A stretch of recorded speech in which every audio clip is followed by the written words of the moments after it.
Sing, O Muse, of great Achilles and his wrath, which brought such woe on the men of Greece and Troy alike.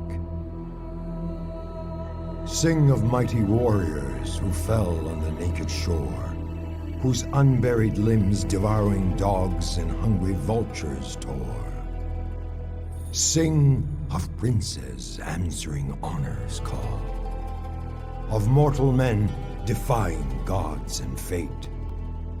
Recall for us the age of heroes, where combat marked the man. Tell us of the age when single warriors with the strength of armies stood firm and defied the will of deceitful gods.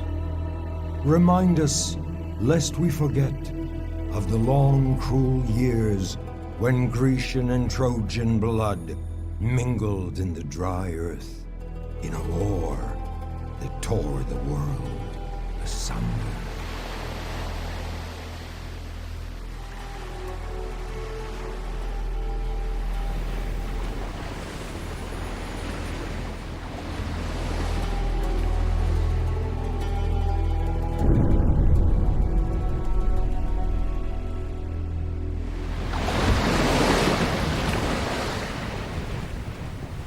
Have they seen us? They have. Can you taste it? I do not talk of the salt in the air, but the blood of Trojans on the edge of your swords. Honor compels us to this land, but glory awaits you. Ready your arms!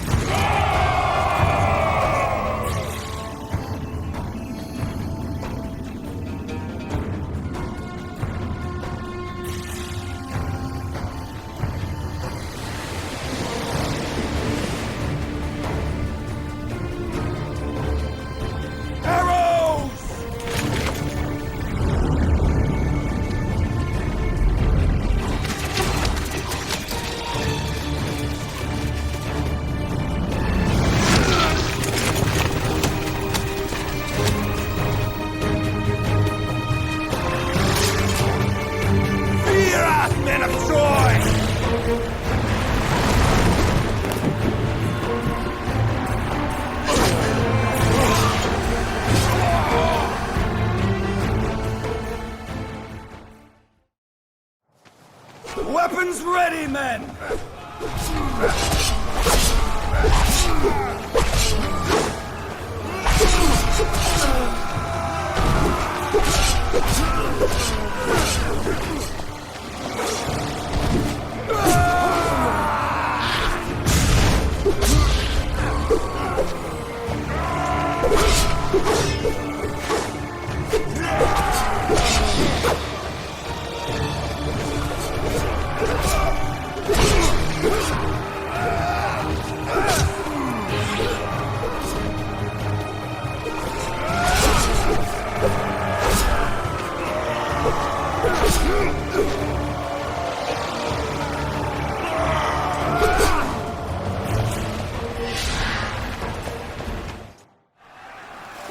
Watch out!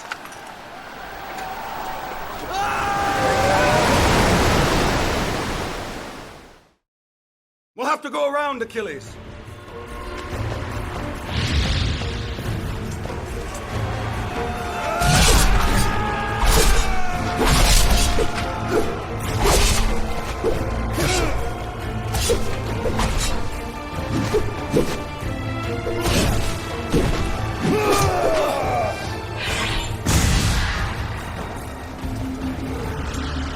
Myrmidonas!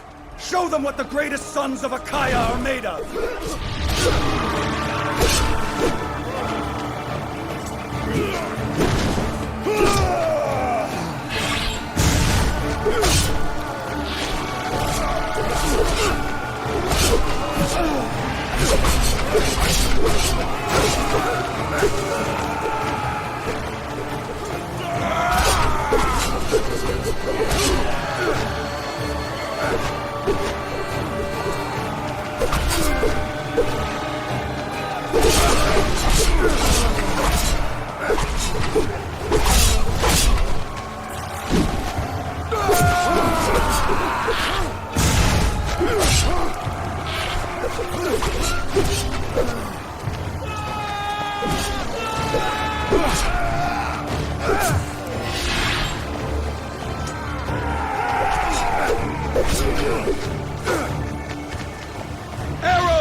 battle!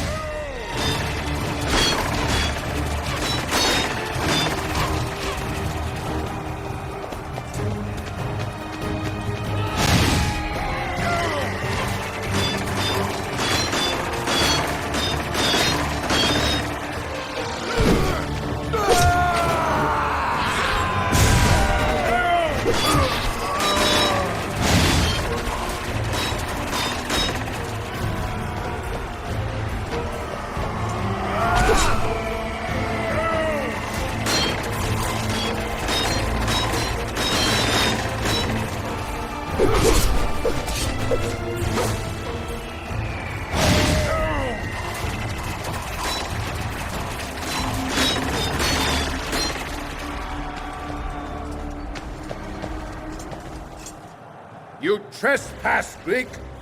You will go no further!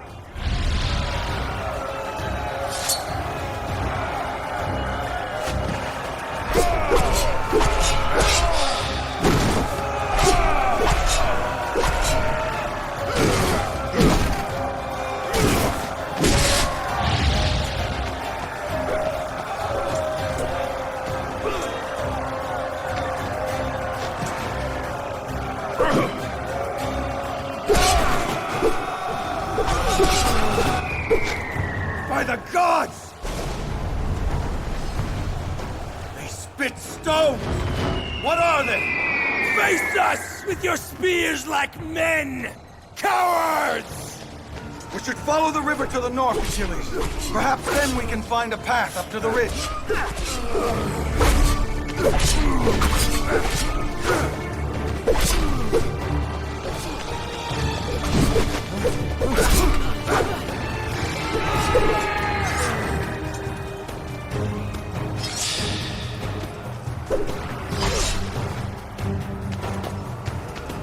The men on that ship are outnumbered. We should help them.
Get up there quickly and stop the stone thrower.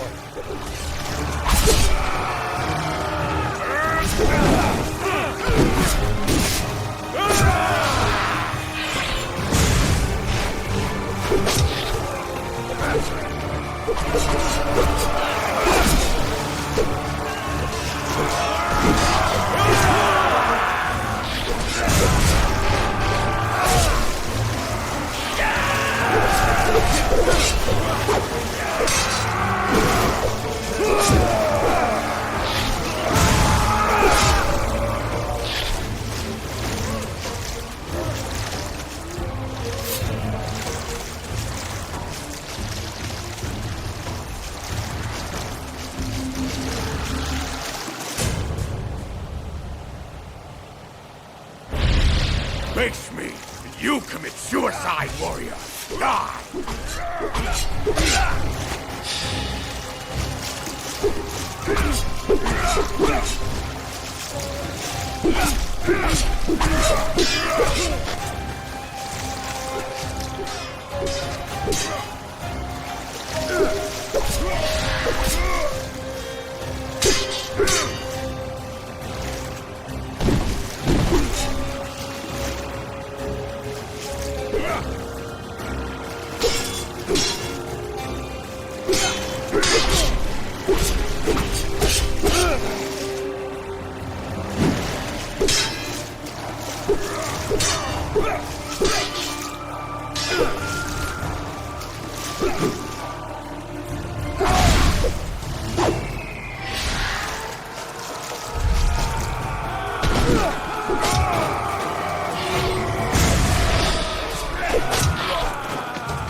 Achilles! Quickly!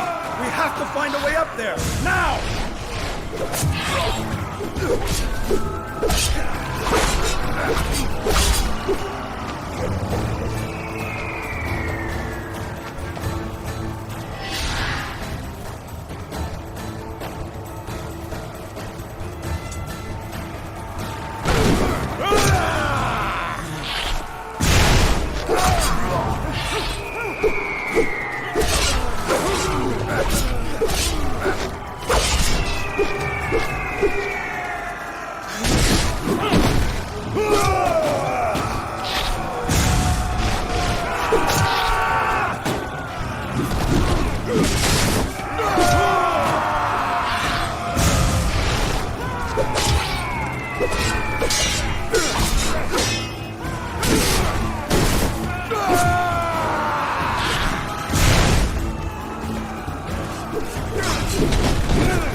Should get to the stone thrower before it inflicts more damage.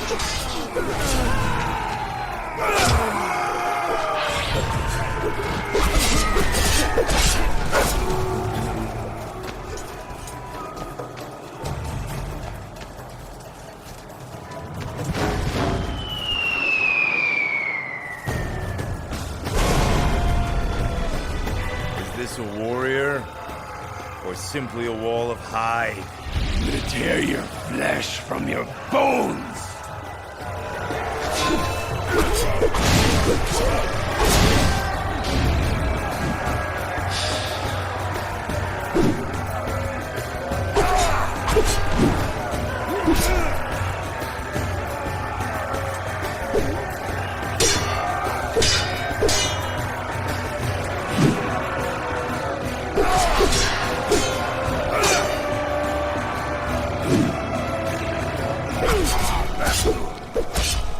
Help me push, Achilles!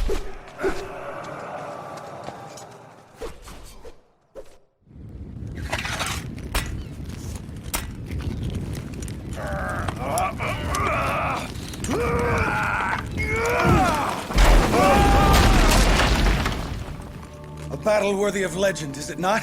Victory over a wooden beast? Still, it was a victory. And many more await us. Troy's days are numbered.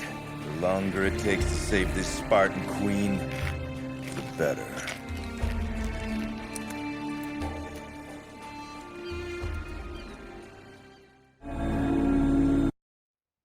Such was the beginning of the end of Troy. On that sad day, her shining shores were ravaged by the savage thunder of 1,000 ships, carrying the kings and princes of Greece, led by Agamemnon, king of Mycenae, like Charon leading the dead across the river Styx into the jaws of Hades. Hail, Odysseus, and well met. We've got the Trojans on the run. You, King Agamemnon, stayed in the safety of your ship. Achilles. Mind your tongue, Achilles. We all answer to my brother Agamemnon. Never mind him, Menelaos. Achilles forgets that some men are built for combat, some to lead. And some are so... What would you have us do, King Agamemnon? I'm relying on all of you to secure the area around our future camp. Waste no time. Now, brother, we must see about the unloading of our ships. There is much to be done.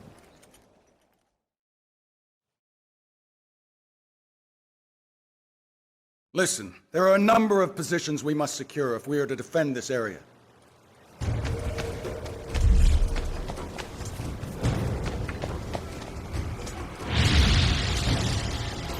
Trojans!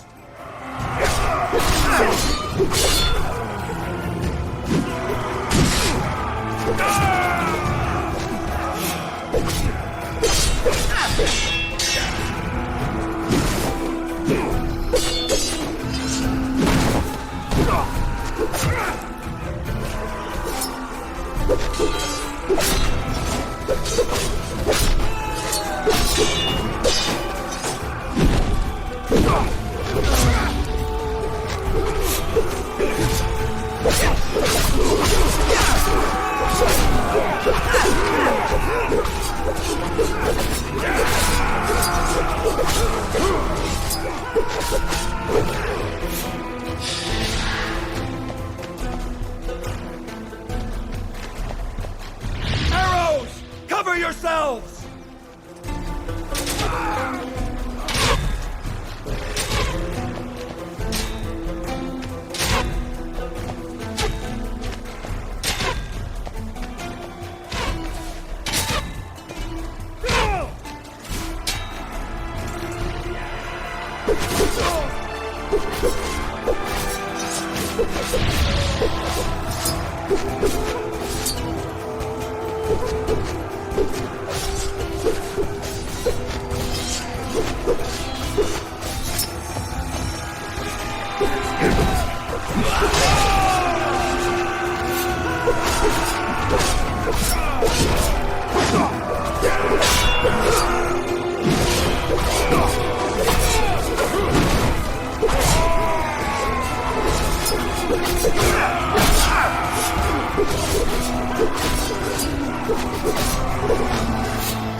Agamemnon thinks he can order me to do his bidding.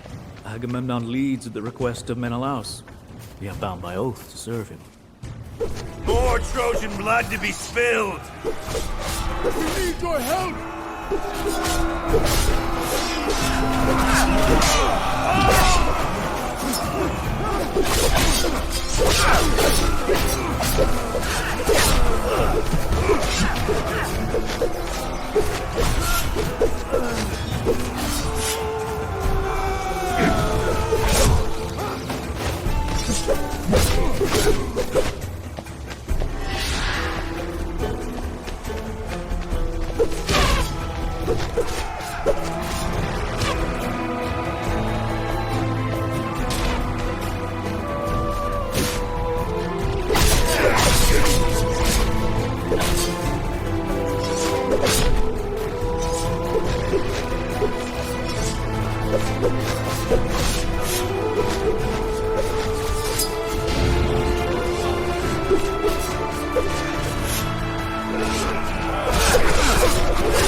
Years ago, my father's army brought Troy to her knees. Now, the might of all the Greeks has descended upon them, and they will not withstand us!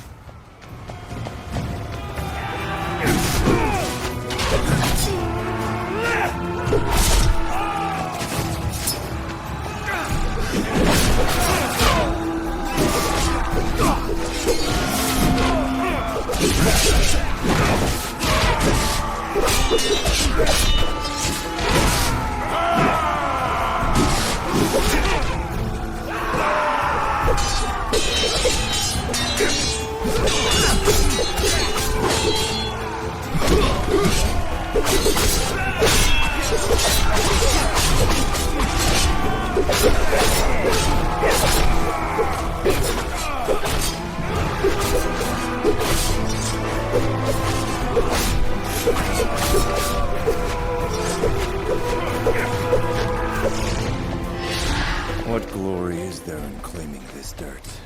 Achilles, we can't protect our camps without holding this ground. Ah!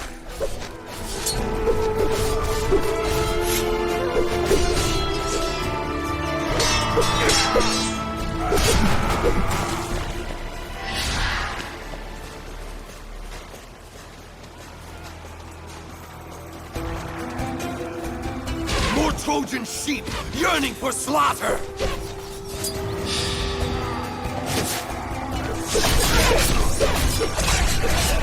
Enemy reinforcements are approaching! Not let them retake us.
Intended to keep the peace, and instead it unleashed this carnage.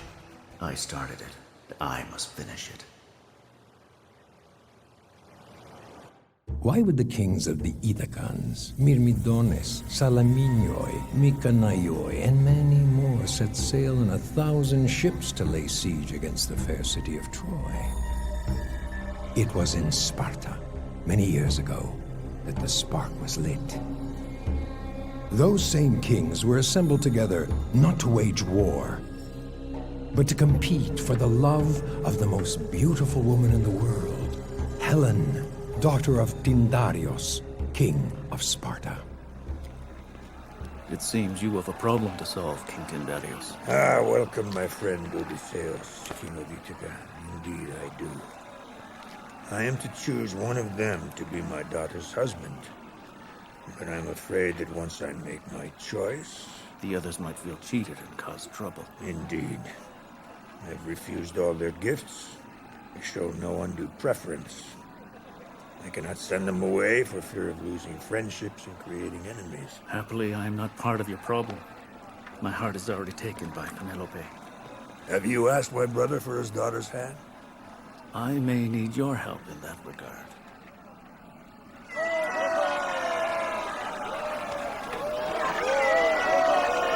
Next challenger!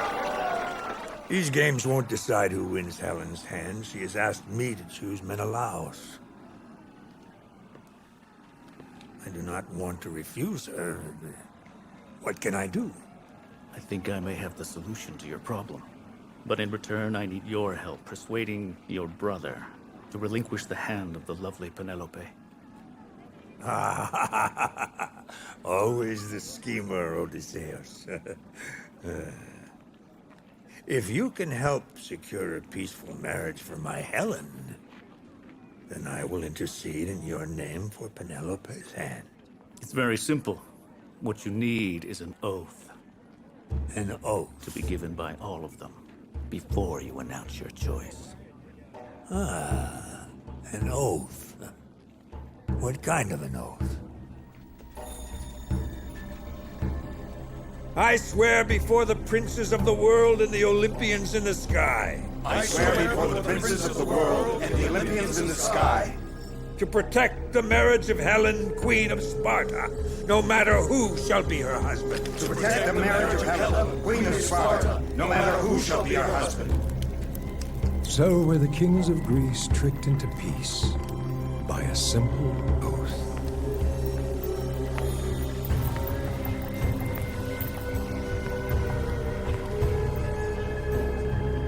Menelaos, you are my husband. And the gods laughed at these simple acts of men, for they knew that within that simple oath was sown the tragedy that would launch the 1,000 ships. What happened next will be debated until the end of time. Some say Helen willingly left her husband to follow Paris back to Troy. Others insist he abducted her against her will.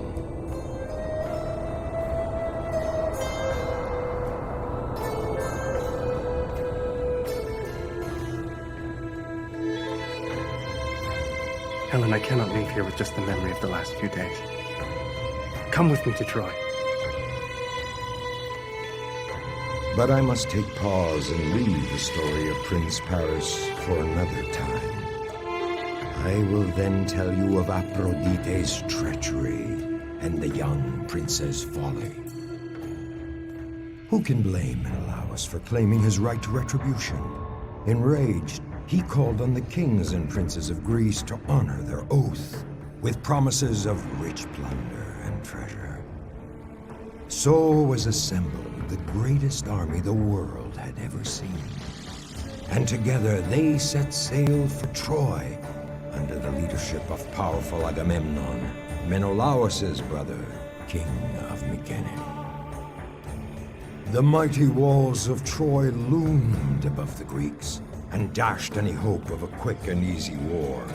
Those who retreated behind the impregnable walls found refuge and safety. Many of those who were caught outside either found solace in a cruel and sudden death or abject desperation in lifelong slavery. The Trojans rallied. They stormed out of their gates in defense of their homes, their families, their king.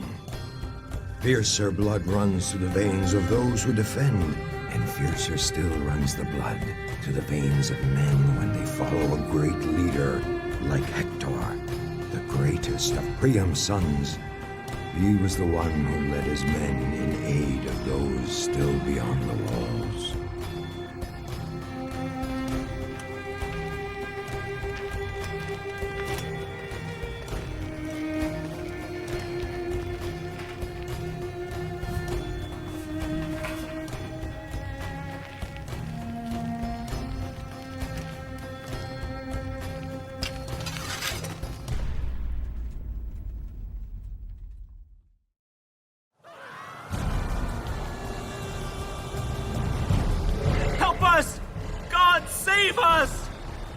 Inside the gates! Hurry! Hector! There are more citizens left in the fields!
My lords! Help us, please!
Get to the city! You'll be safe inside Troy's walls.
Hurry!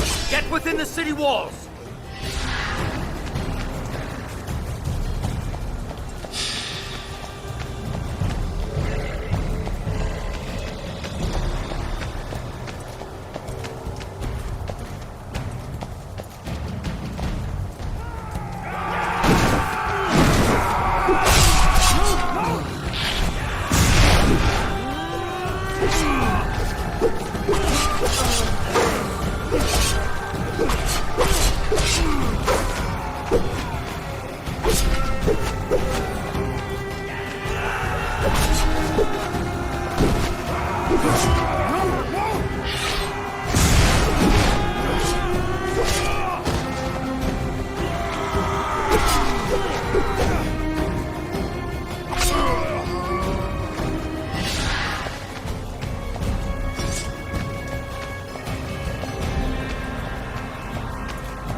Go! Get to the city! The Greeks are setting up a camp nearby. We should drive them back.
One of the Myrmidones. Be on your guard, Hector. Their reputation is not exaggerated. You must be a Trojan prince, brother to the snake.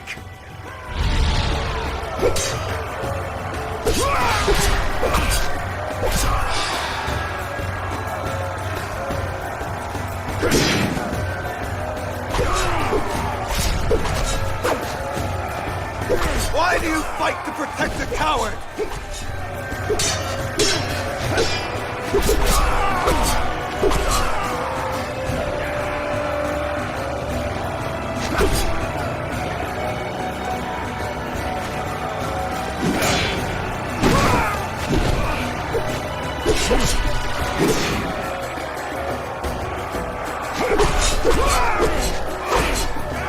Cannot win against the might of Greece!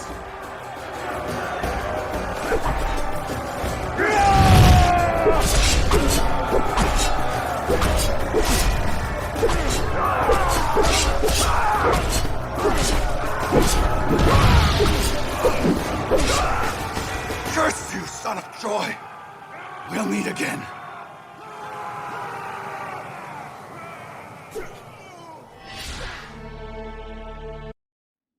And yet, why did Priam not return Helen to Menelaos, her husband? So much suffering, so many lives would have been spared.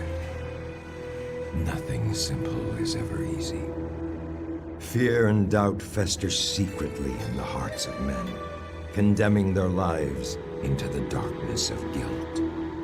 So was Priam guilty of a sin which he hid from all who knew him, until his shameful act reared its dark head and came back to face him and demand retribution.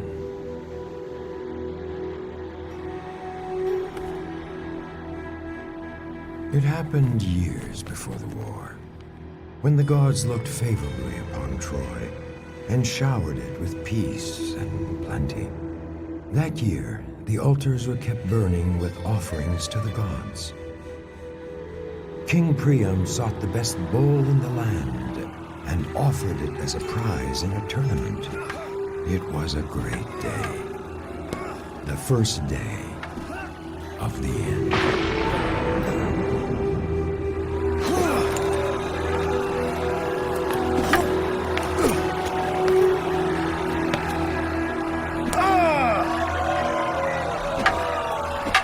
Amazing! People of Troy! Alexandros, the shepherd!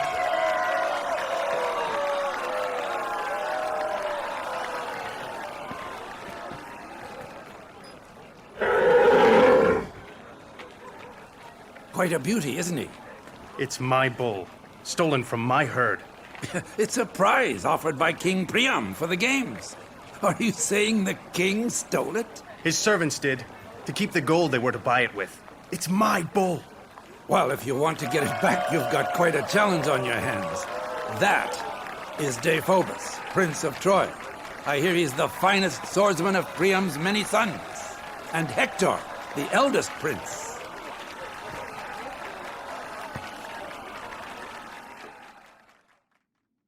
Sparring against common men was an easy task, but facing Deiphobus was too much of a risk for Alexandros.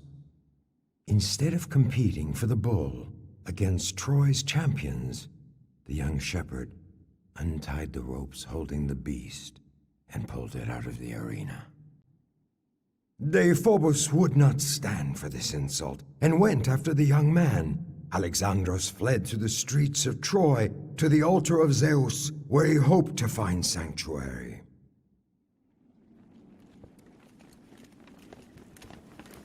Paris! He is Paris! What? The lost son of Priam has returned.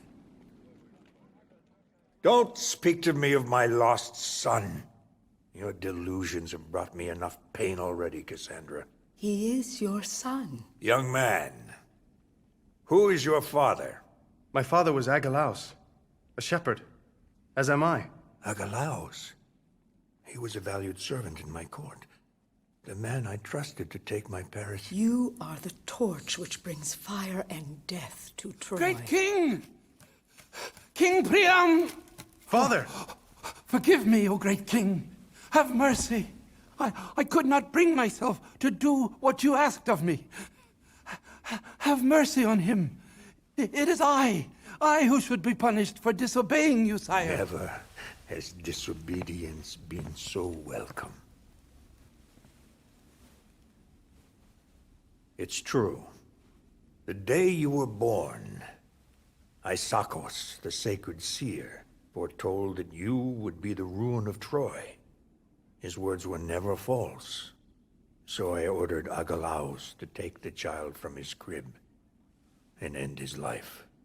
From this moment on, you are a true prince of Troy, my Paris, and none shall ever threaten you again.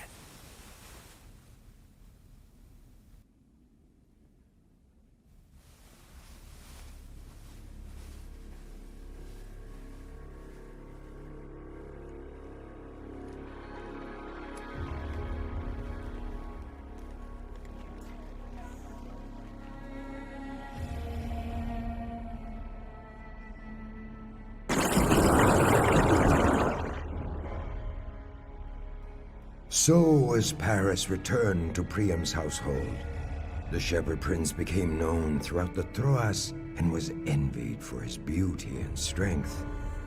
It was Aphrodite, goddess of love, who years later drove Paris to Sparta and into Helen's arms, kindling a love that ignited a fire that consumed the world. How could Priam refuse anything his son asked of him? It was with a heavy heart that he welcomed Helen when Paris brought her to Troy. Guilt so easily forces men to act against their own interests. The people of Troy took pause to think, to doubt, to wait. They knew it was only a matter of time, that there was a price to pay for a father's love, a father's guilt towards his forgotten son. They did not wait for long. Helen watched the battle waged in her name and felt the rage against her, same as a dying beast sees vultures circling above it, waiting for their time to feast on its carcass. Likewise did Paris endure the scorn from Greek and Trojan alike.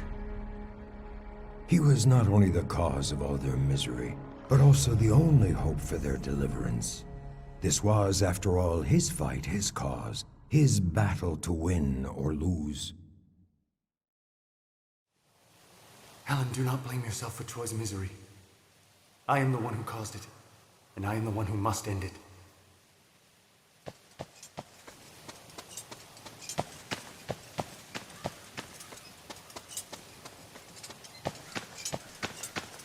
Phobos! Paris? I cannot believe my eyes! There are no altars to hide behind out here!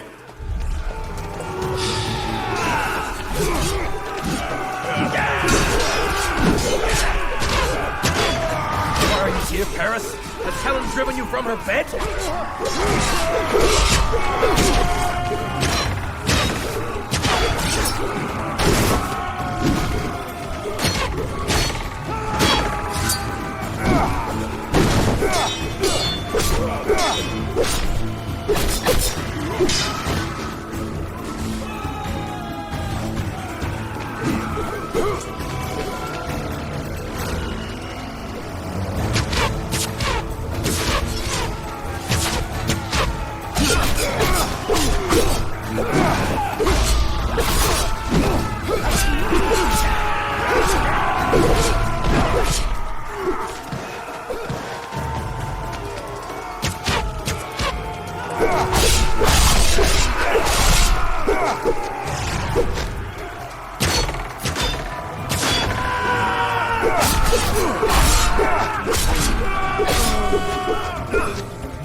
I may deserve your censure, Dephobos, but it is time I face the consequences of what I have done.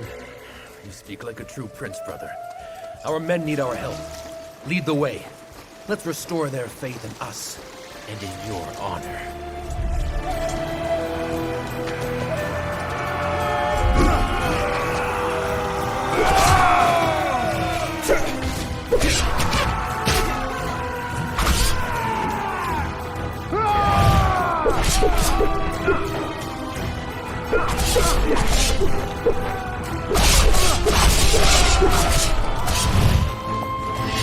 Here! Over here! Help us, please!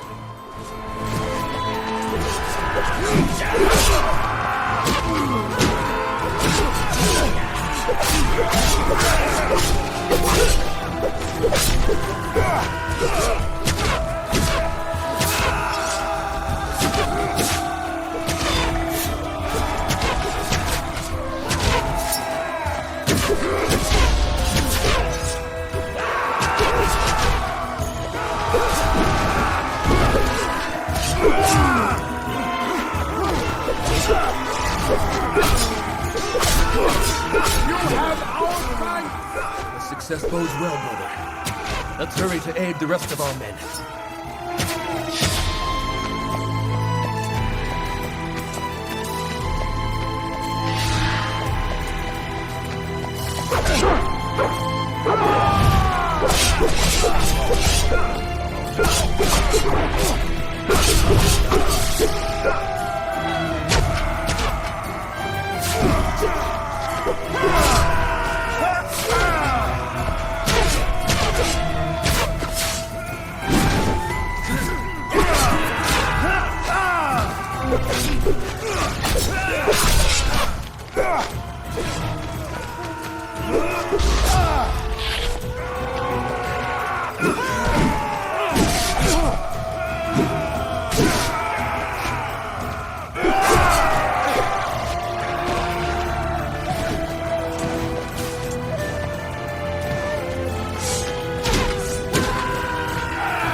honor like the desert craves water, brother. But come, there are more of our men in peril.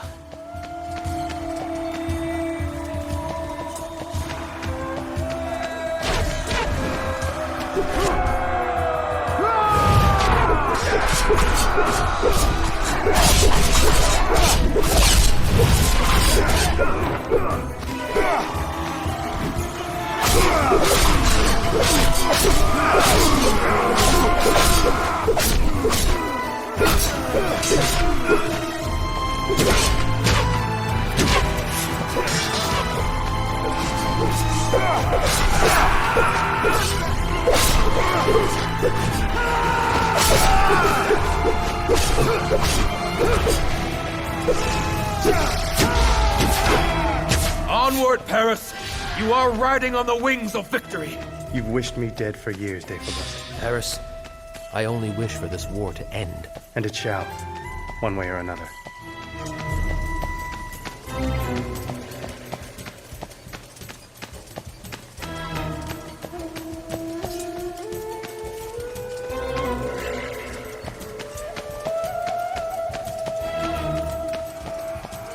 Help us!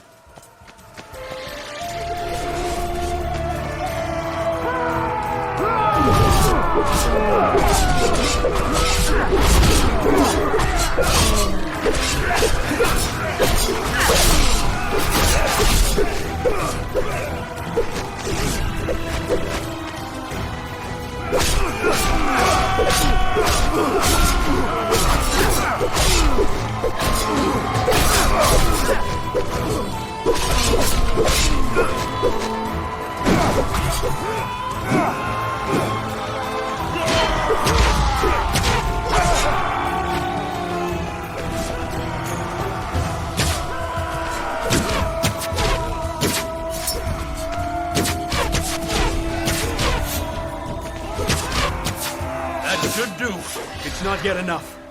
I need to face the man I've wronged. You want to issue a challenge? Are you sure, brother? It's the only way. For better or for worse, the war ends today.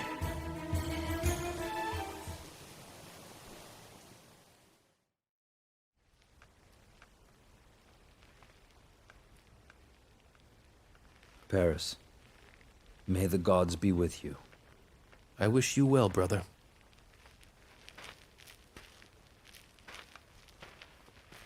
Menelaos! The last time I saw you, I greeted you as a friend.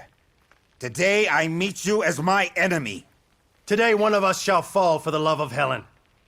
If it is to be you, will you promise that the kings of Greece leave Troy forever? And if you are the one to grace the gates of Hydas tonight, will Helen be returned to me? Those are the terms.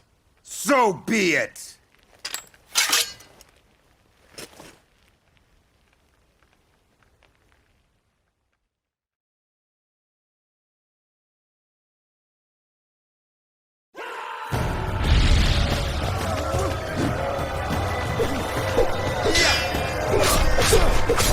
One of us dies today, Menelaos.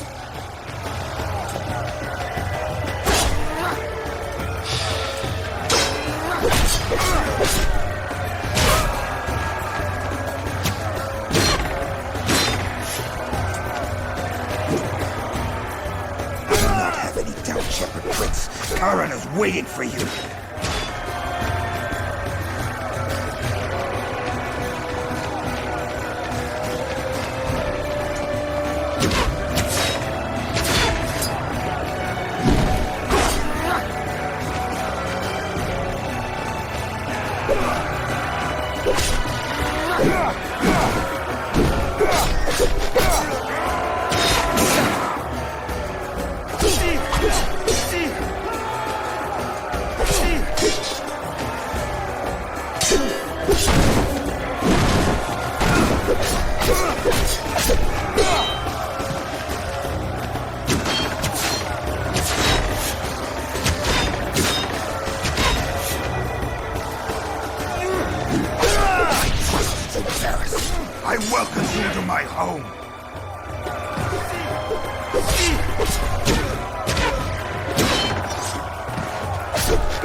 chose to leave with me, Menelaos.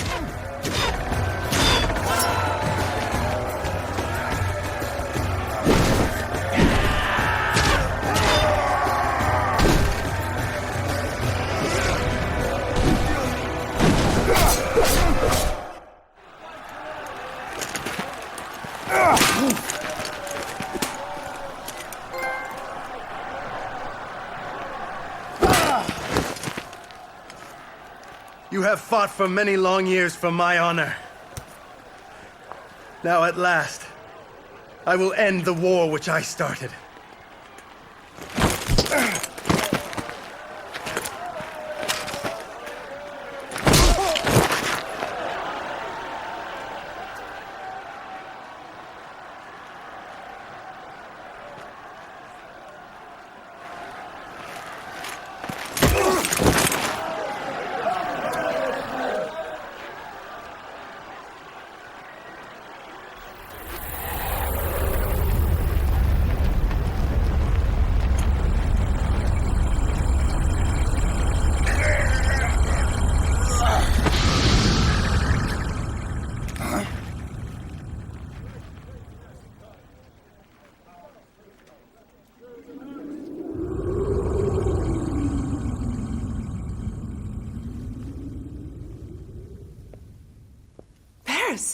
Aphrodite came to my aid, took me away from the battle.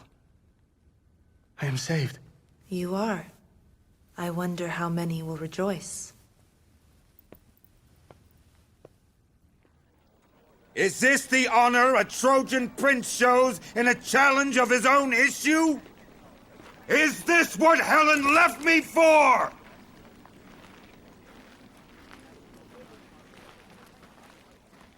We cannot abandon him. He's our father's son.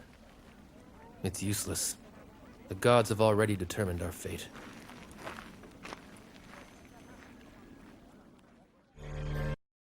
Years passed, but the walls of Troy stood firm and impregnable. The long stalemate took a toll on the Greeks, hungry for promised treasure and glory. Among them Achilles, the greatest of all warriors, king of the Myrmidones, son of the nymph Hector.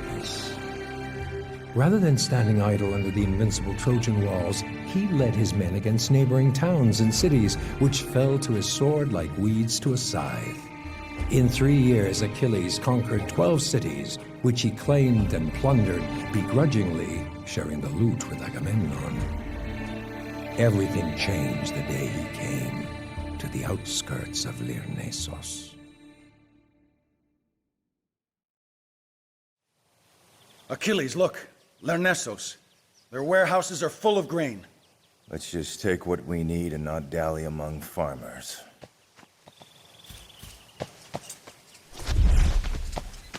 Greek raiders! Warn the city!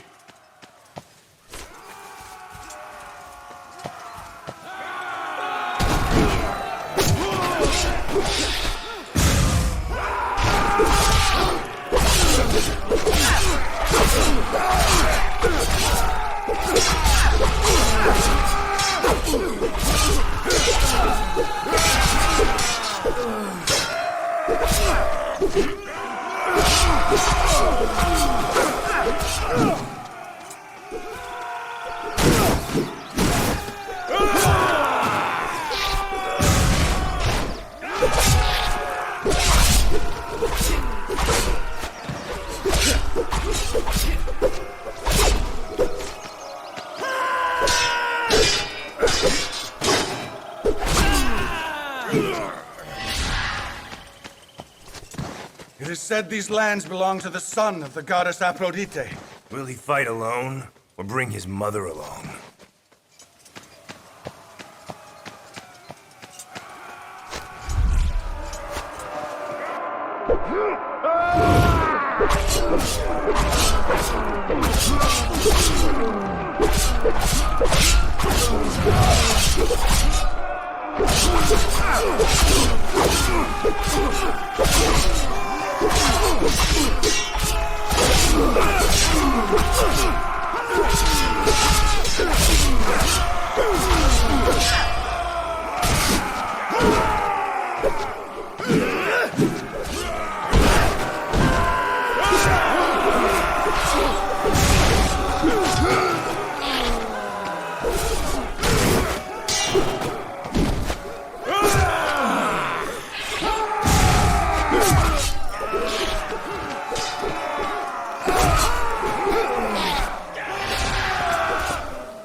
Look, Achilles, it's Aeneas. Be wary. There stands the son of an Olympian. Achilles, king of the Myrmidones. Why do you harm the people of this land? They have done you no harm. They have allied themselves against history. A grievous mistake. History is yet to be made, Achilles.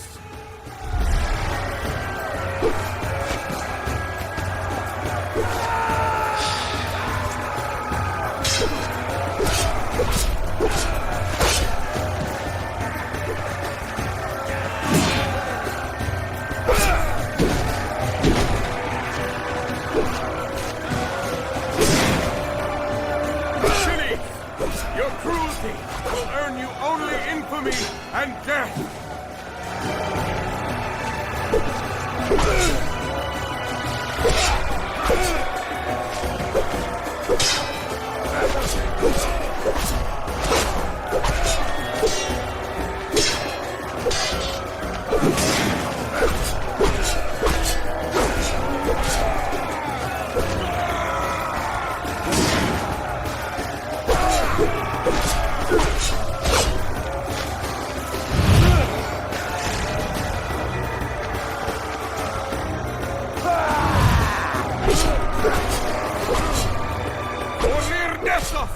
And all of Dardania! Damn you, son of Thetis. May the gods bring you a cruel end. Run, coward. Your land and its riches are mine. And the gods are silent! Achilles! We must take the center of the city, but we must not forget to secure the supplies stored in the granaries.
So, this is where they fall.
to the main barracks!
That must be their main storehouse.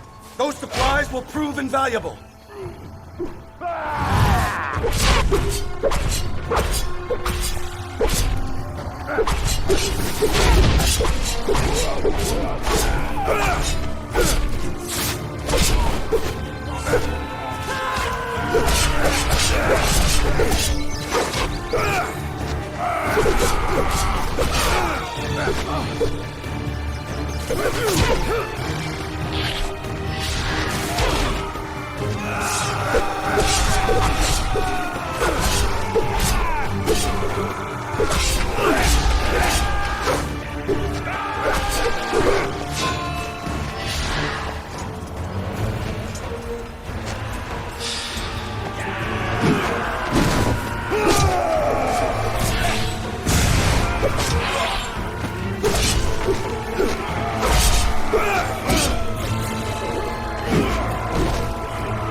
Lord Aeneas fled from my blade.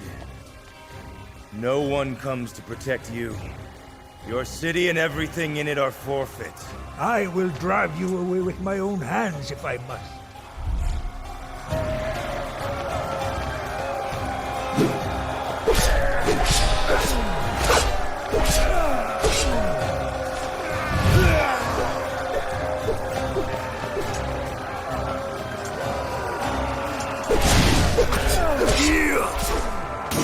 Drop your sword! Never!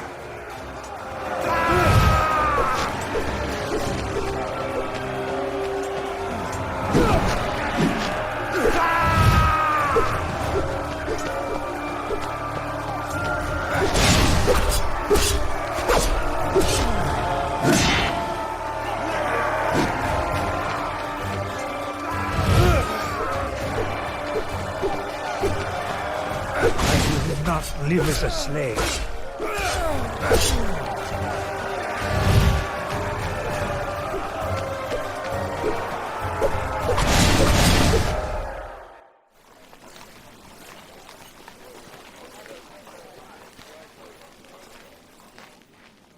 A brave man. And a foolish one. I gave him the choice to live. He refused it. Monster! Damned be the womb that bore you! Measure your words well, woman. For my mother is a favorite of Zeus. You shame her! For you are nothing but a murderer of farmers and old men! I would have spared him had he yielded. You wield your sword as if it were a beacon of justice, and hide your cruelty under the robe of might. I know who you are, Achilles, and I now know what you are. I too am not afraid of you. I too will not bow to you. Finish me off like you did that old man. It will be easier, for I carry no weapons.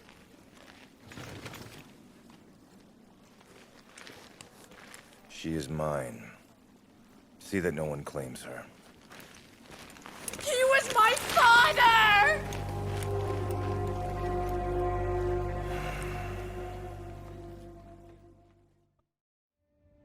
While this war raged, blackening the sand with pyres lit for the fallen, far across the sea, the city of Athens was about to face a mortal enemy. The Athenian king Odysseus had kidnapped Hippolyte, the mighty queen of the Amazons. Grant us the strength, Father Paris, to free our queen, my sister. Penthesilea, we should attack together before their guards are alerted. We will.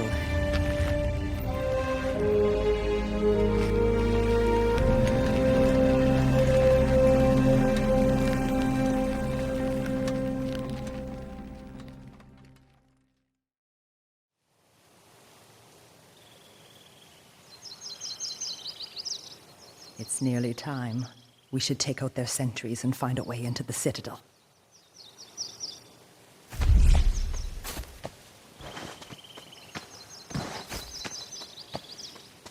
Intruders! Kill them all, none must escape.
Queen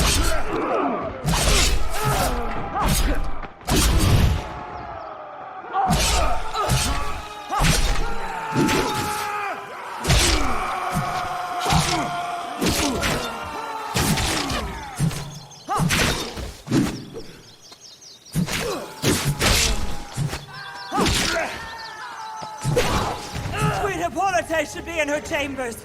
If we find her handmaidens, they'll help us fight. Onward, my warriors!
You are but a snake in the grass. I will trample you as I have many others.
Penthesilea!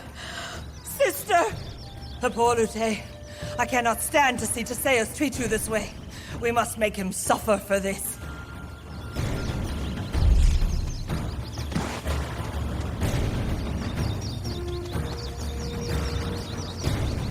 Odysseus! Do not let them escape! He's heading for the palace! After him!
off his escape at the back while you attack through the main entrance.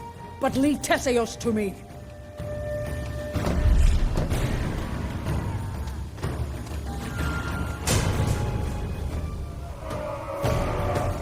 I've beaten you Amazons before, and I will do it again.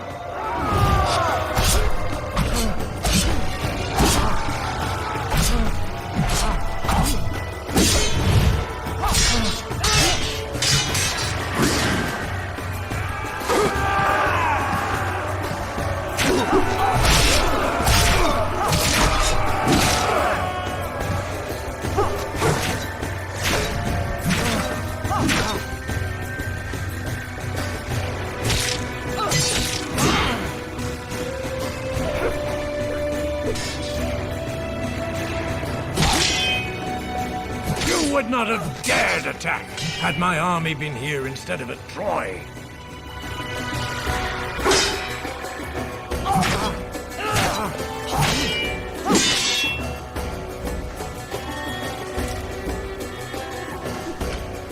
How can Hippolyte, you died like a snake! I treated your sister well, savage!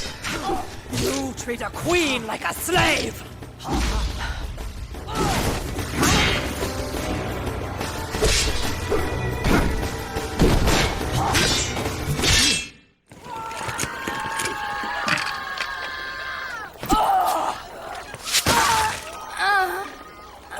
Sister! No! Hippolyte! I'm sorry! What happened? Queen Hippolyte? Sound a retreat! Retreat? We have the Athenians on the run. God help me! We must retreat! Now! Retreat! Call the retreat!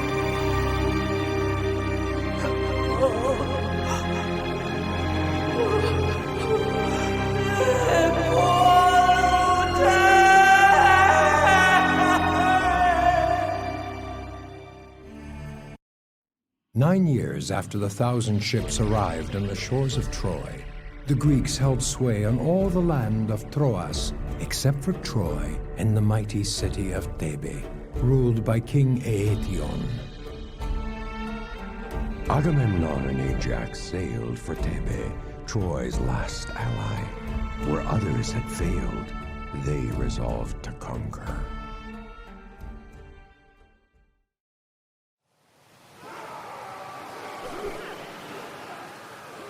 These men will take care of the city gate. I rely on you, Prince Ajax, to do the rest. I won't fail you, my lord. No, you will not. Now go.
The gate!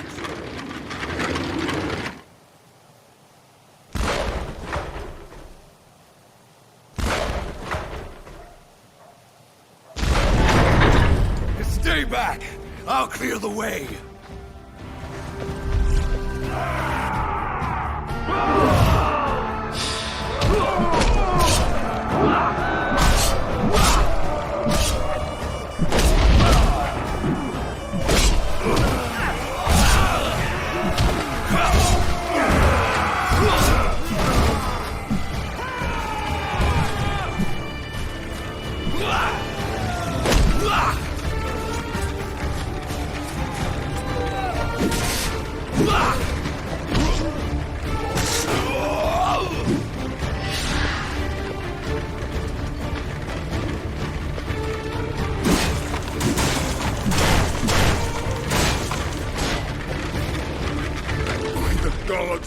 The ram isn't built to handle such a wall. Leave this to me.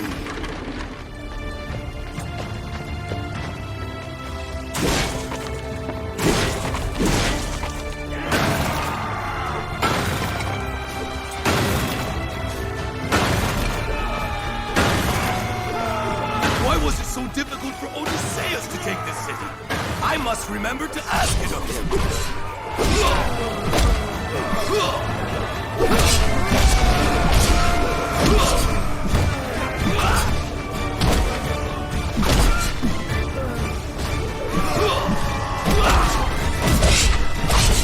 The ram! We lose the ram! We lose the battle!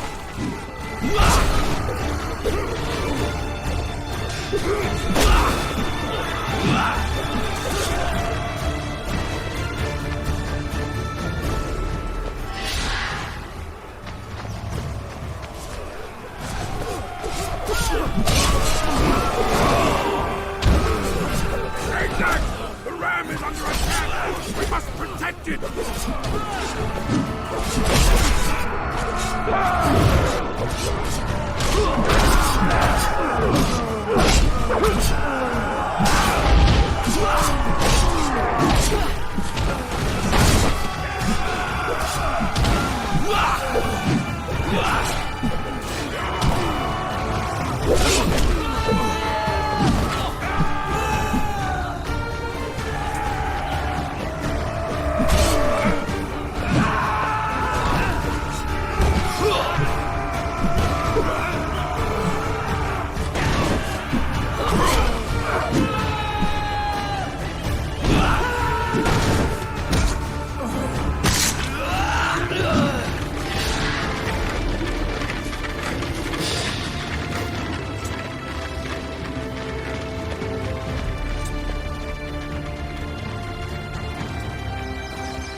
Where did the Tebans find all this trash to block the roads?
Against us! The way to the Citadel is clear!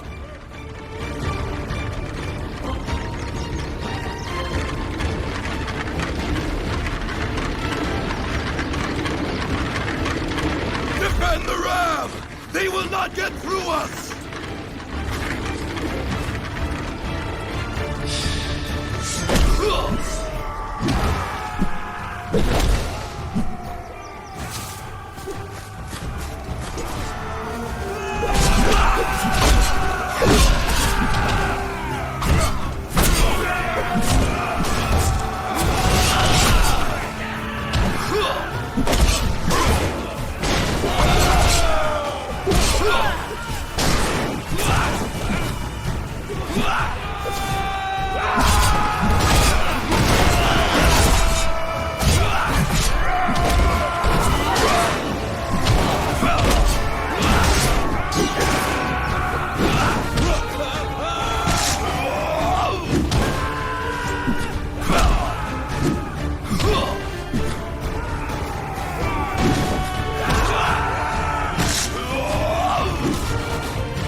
Tebe is nigh!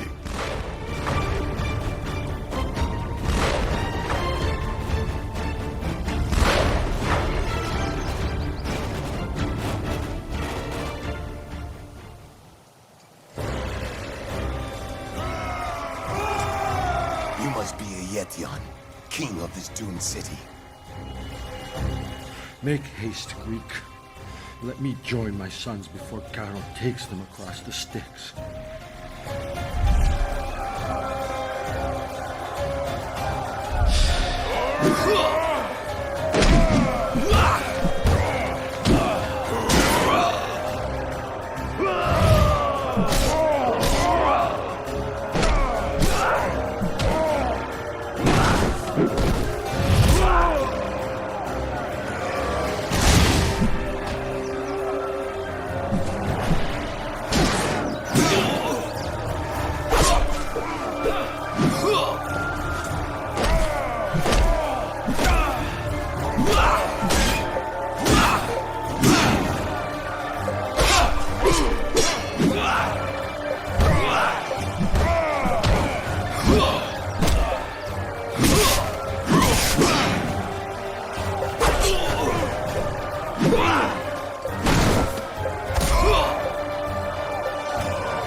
Go, wretched king.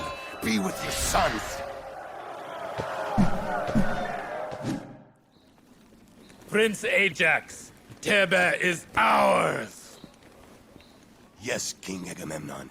Thebe is ours. This indeed is a day to be remembered in poetry and song. The day King Agamemnon took Thebe, city of Heracles. Let it be told how her walls trembled in fear of his sword and might.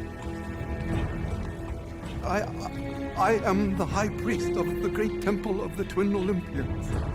Apollo is my patron, and I will happily offer you any tribute, anything you desire from our holy treasury in exchange for my daughter's freedom. I do not need your ransom, old priest. The coffers of this city will do for now. Agamemnon, he is a high priest. You cannot refuse his pledges. He offers me ransom from the holy treasury of his temple. Will I accept ransom from the gods? I will have nothing to do with him. Take the girl to my ship. The rest put to work. Except the priest. Let him go cower in his temple. You will regret this disrespect, King of the Greeks.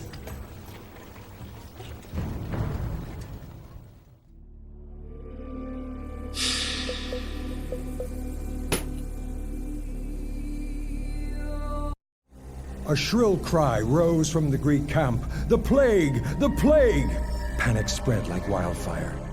Men woke up to find the cursed blemish on their skin, where before they stood with comrades, the afflicted were banished outside the camp to wait for death to end their misery.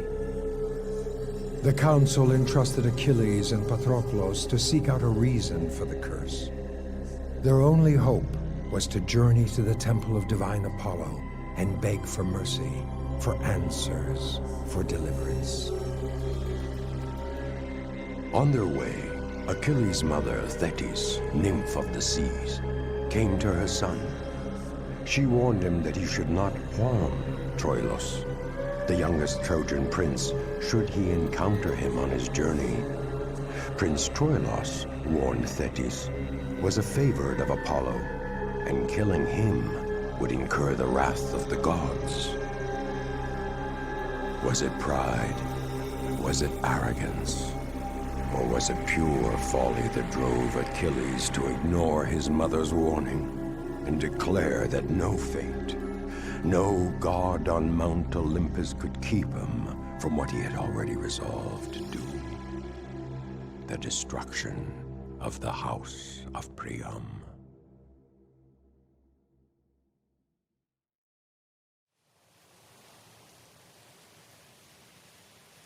Achilles, do you really believe the answer to this sickness lies in the temple? Is Apollo not the source of all plagues? Well, I hope he inspires his priests to be generous with their answers.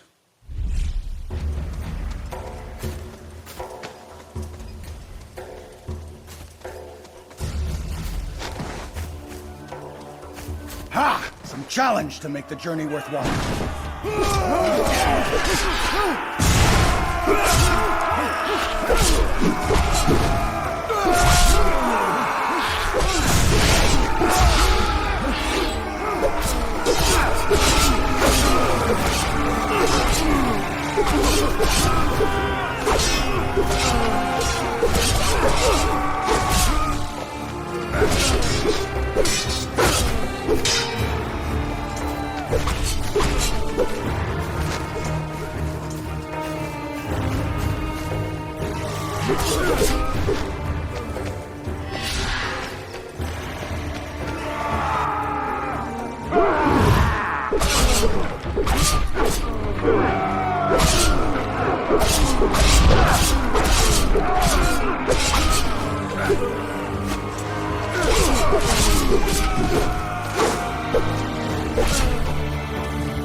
scouts must have run into some Trojan resistance ahead.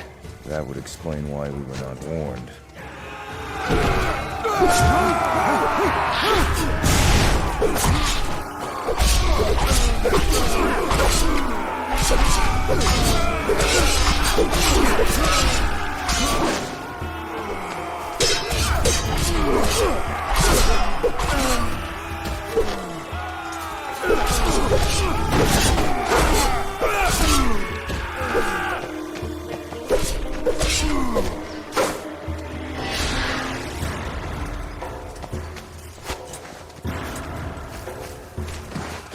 You cross this bridge and you step into Hydas, Greek.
That's one of our scouts.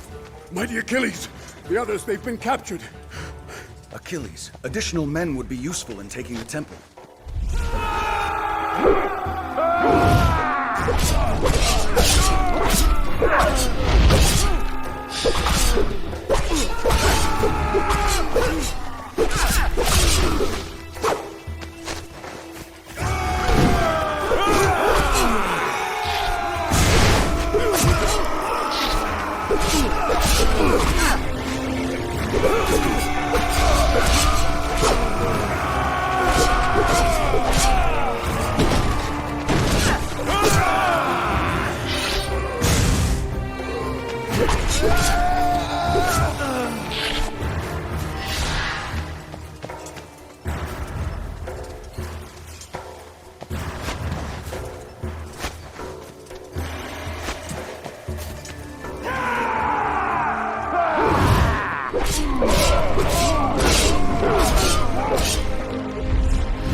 Some more of the prince's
Come, Patroklos.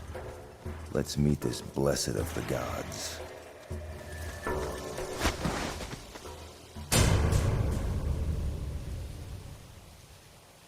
Patroklos! Go find the High Priest! I will deal with this son of Priam!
Indebted Apollo's favor.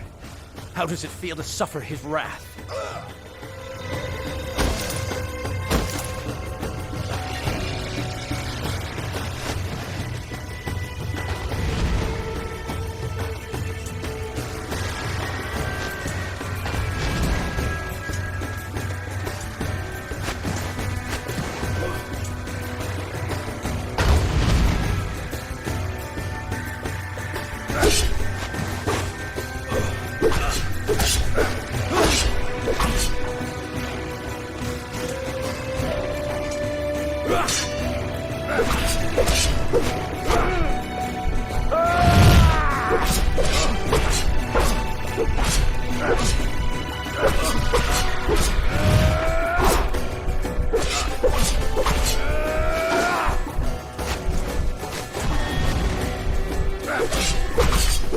Achilles.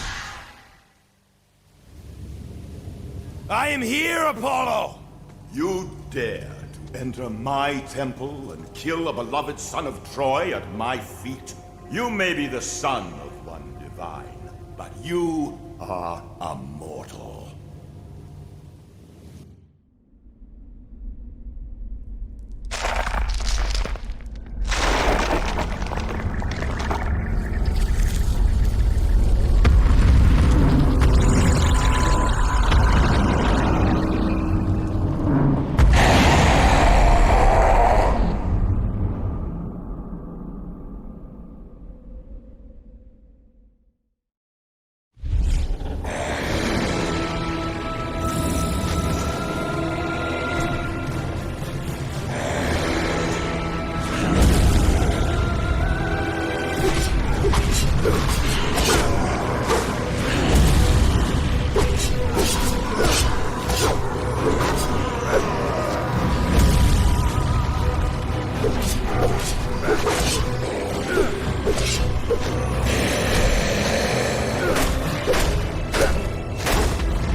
Achilles, the glory you seek is yours. I bestow it upon you, far beyond what any son of man has ever seen or will see.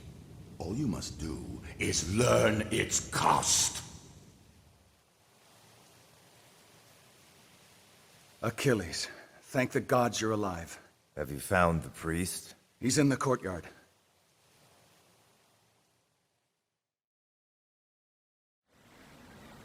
The source of this plague is you, High King. And it can be stopped by returning the daughter of this priest. Agamemnon, no one thinks that you should be denied the spoils of war. But the priest answers to Apollo, and to refuse him is an insult to the god. Return the girl, Agamemnon! I will return the girl. But if I must return her, then I shall claim another as my prize. It is my right. Odysseus, Ajax, take the girl from my tent, and give her back to this priest of Apollo. But when you are done, go to the tents of Achilles, and bring Briseis back to me. I should take your life, not kiss your feet! Very well, then. Take my woman away from me. But I will never again fight for you, even when the Trojans have their sharpened bronze at your throat.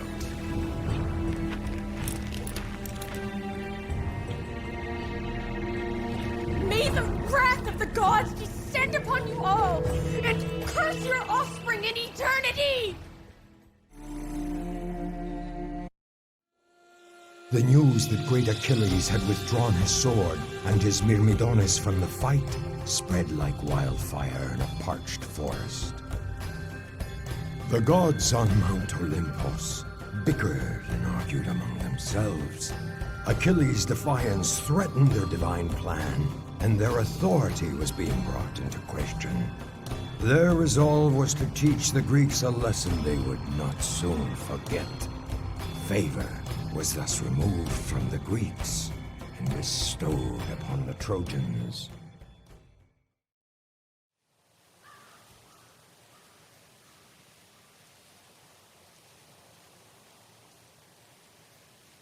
He's issued a challenge. Someone will have to rise and stand as Troy's champion. You know who that person is. I have little choice. Are you Hector, the greatest of Priam's sons? I thank the gods for favoring me to end your life. I will be known across the Troas.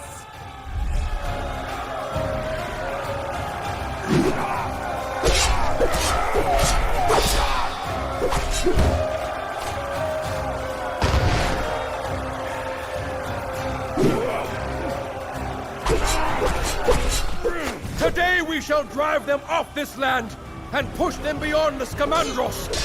Prince Hector will lead us to victory!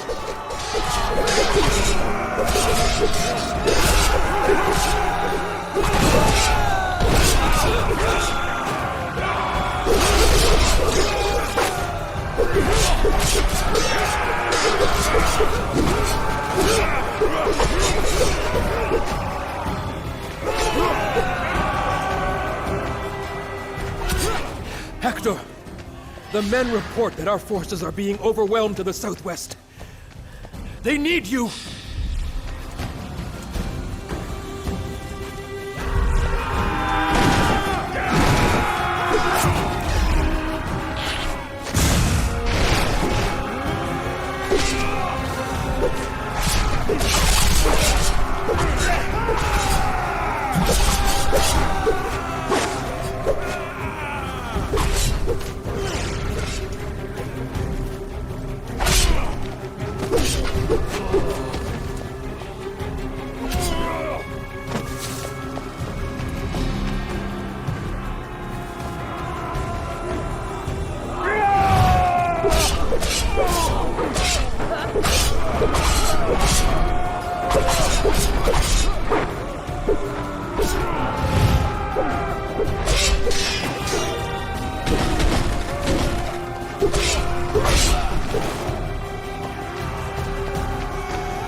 Hector, you cannot shy away from destiny.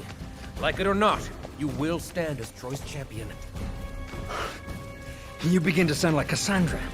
Speaking of the future as though the plans of the gods were yours to see.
We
pushed them across the river, brother.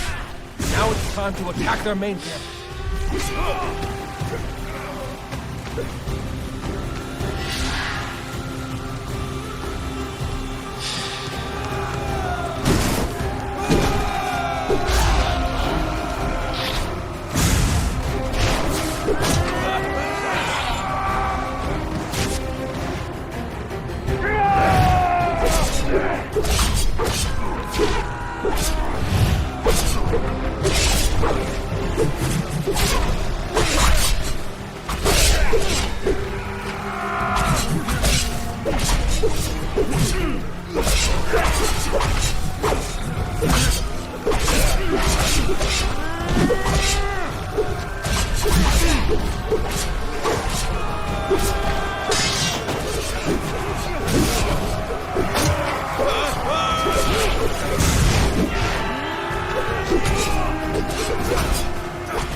Prince Hector, we are both sons of kings, and one of them will lose a son today.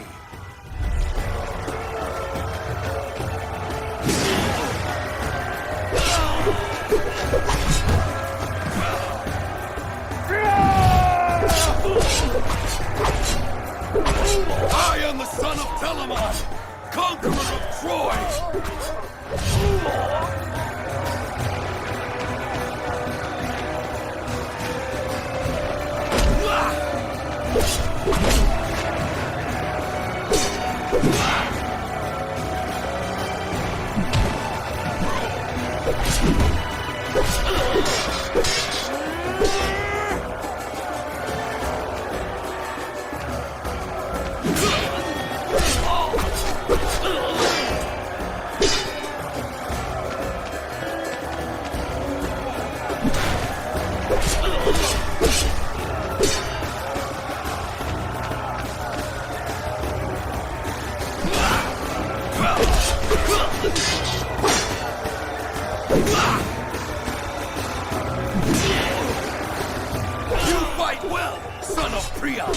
But I fight better!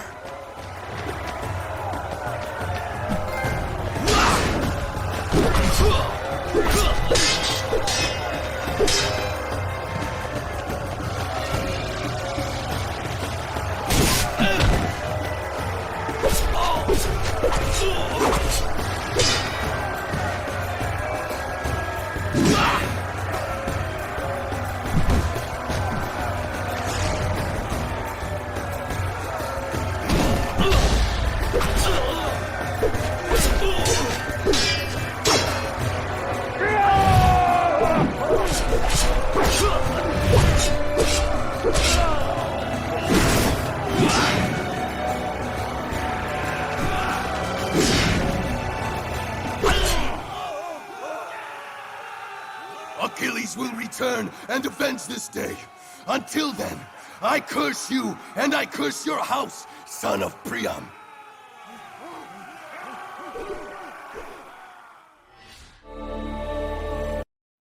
With the Greeks suffering one defeat after another, the Trojans grew bolder.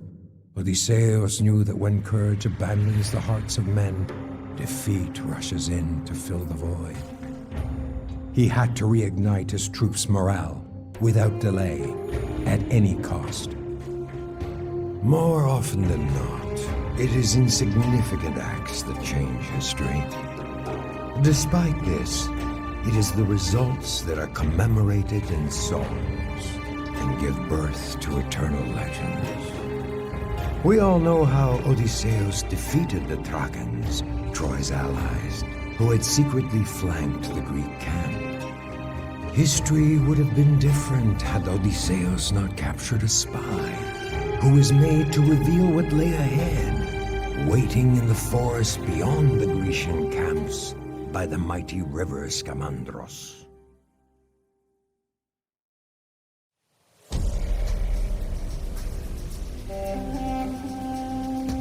Are you sure your information is reliable, Odysseus? Sure enough to chance it. If the Trojans are camped by the river, then they are isolated and vulnerable. And they'll never see us coming.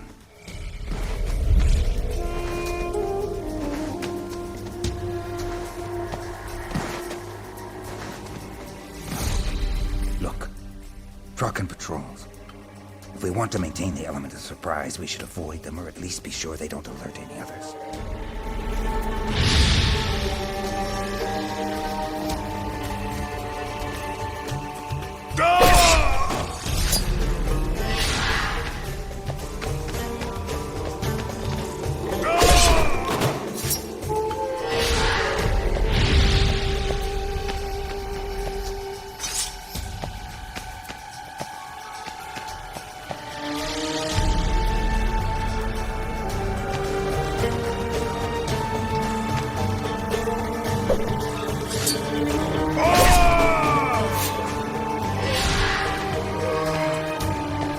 Odysseus, whatever victories we earn tonight will not help our cause unless Achilles returns.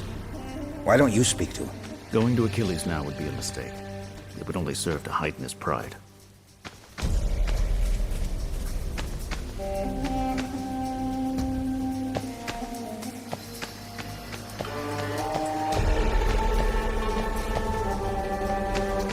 Greeks!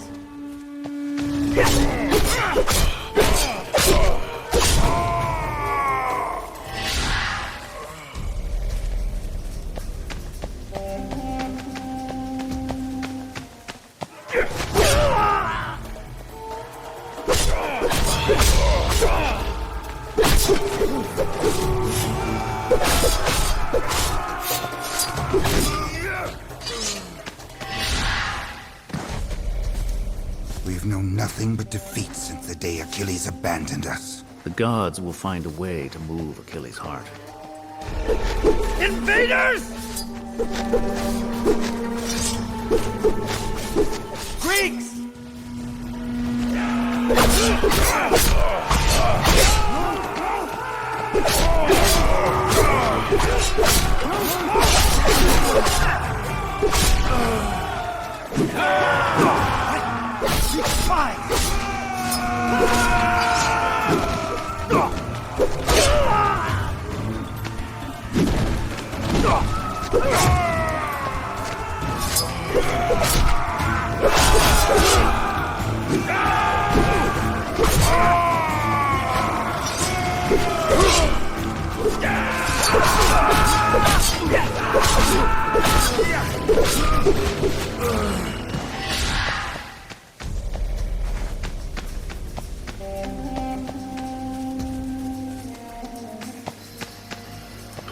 Greek spies!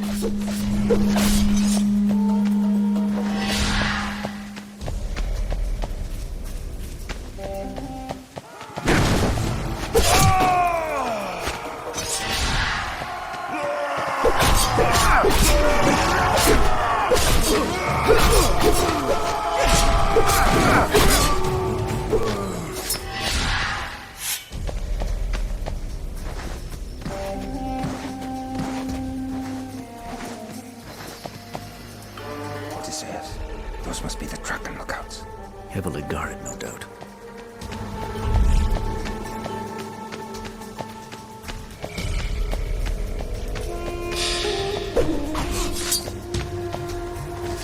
Who's there? Greeks! Greek spies!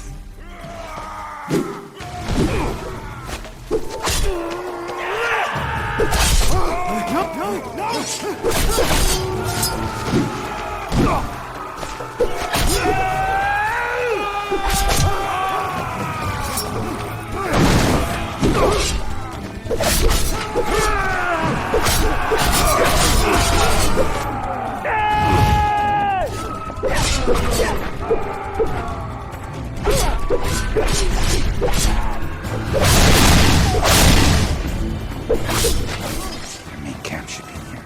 Let's press on.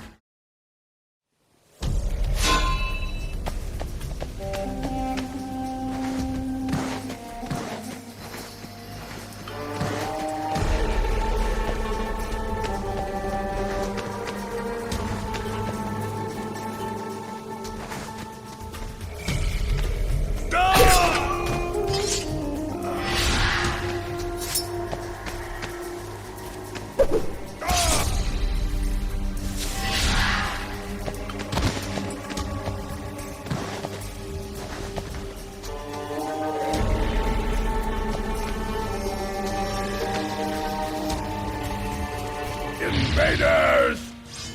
Invaders!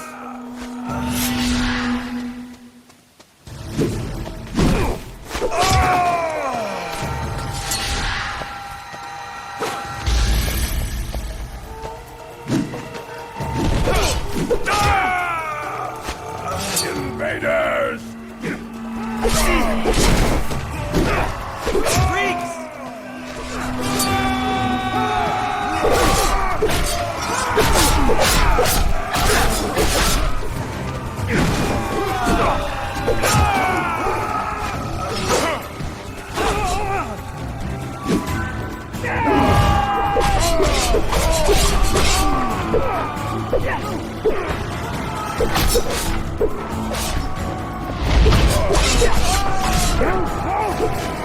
Invaders!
Use the advantage of surprise. Our kings have pledged an oath. As usual, it falls to us to carry out the actions of their word. Whether it be folly or not... Who's there? What? Greek spies! Greeks!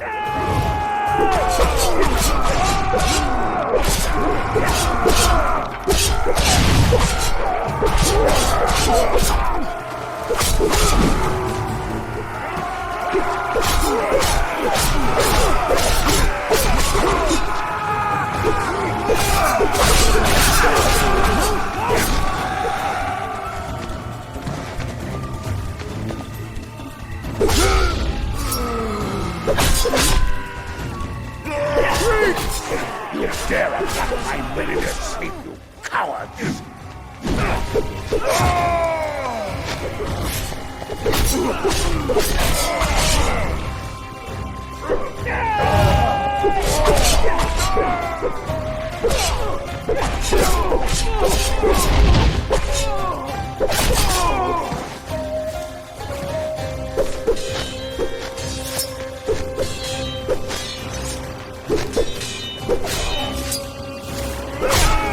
Damn you, drink!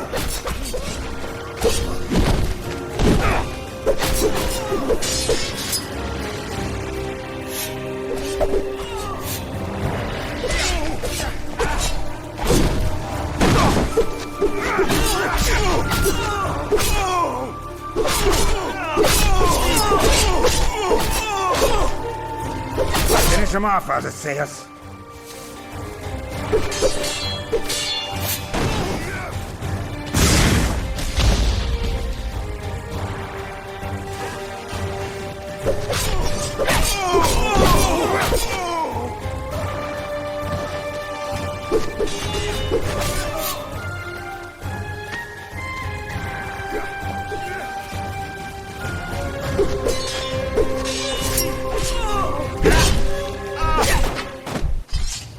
Troy has lost another ally. The Drakons will not bother us any further. Agreed. Let's go. Their runners must have gone to fetch reinforcements. We must avoid running into them.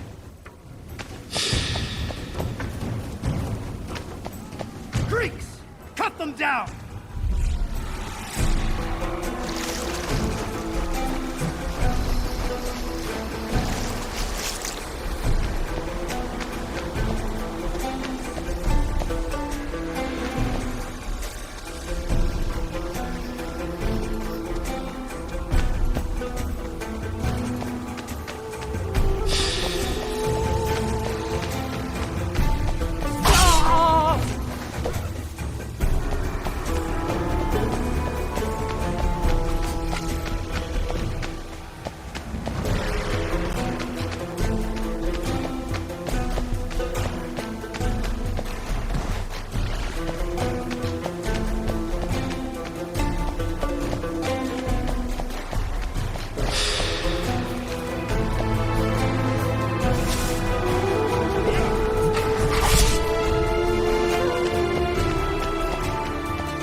You attack like cowardly thieves, hiding in the shadows of the night!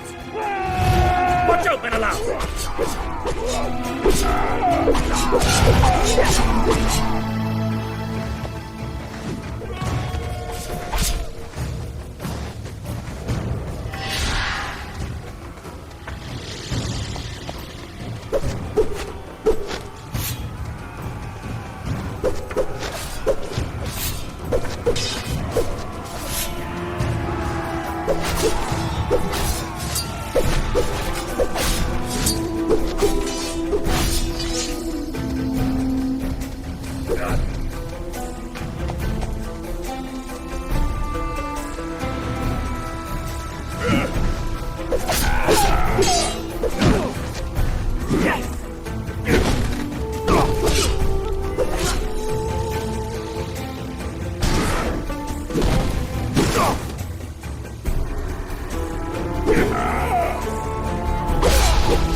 We must let every Greek know of this victory. It will be the first good news in a long time. Despite these victories over the Thrakans, the Greeks continued to lose ground, for so had the gods decreed. Hector saw the tide turning. Strengthened by divine favor, he rallied his men and led them out of the city. It was time to stop defending Troy's mighty walls, and instead attack the Greeks cowering behind their wooden ramparts.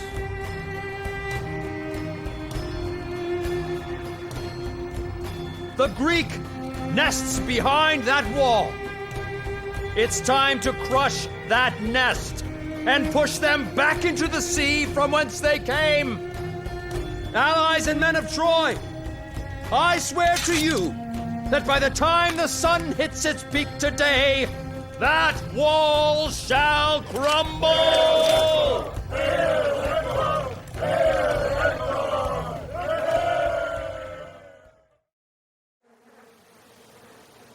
We should clear this whole area before we get to the wall. Leave no enemy behind us.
Our sister Cassandra's words turn to dust!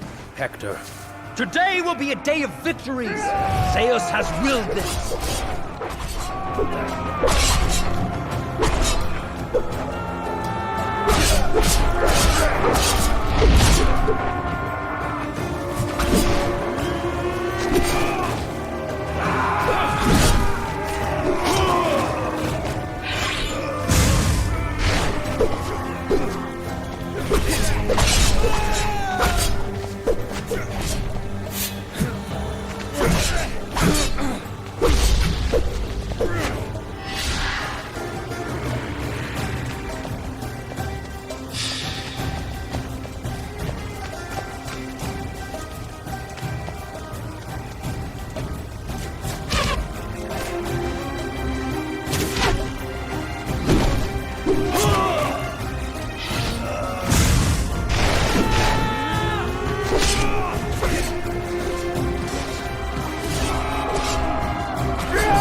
To the wall! To the wall! Lead us there, Hector!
Not as mighty as our walls, but powerful enough.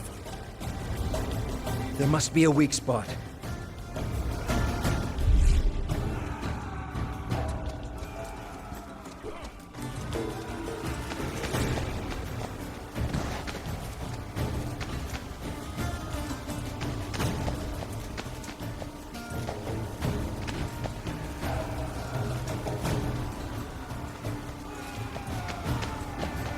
Hector, look! The wall is damaged. We can breach it here. The gods have rewritten our fate. Zeus smiles upon us. We have to keep the Greeks back if we're to breach this wall.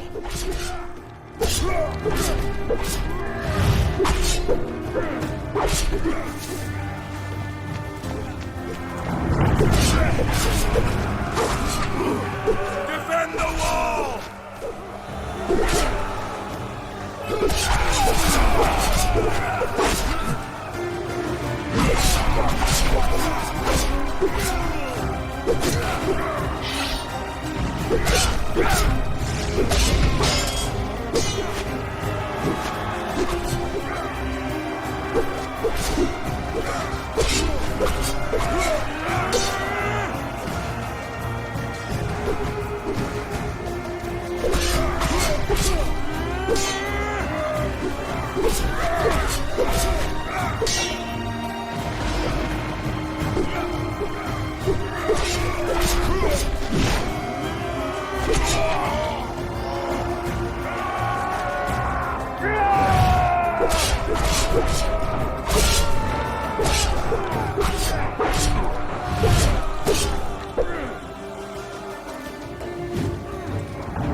What's this?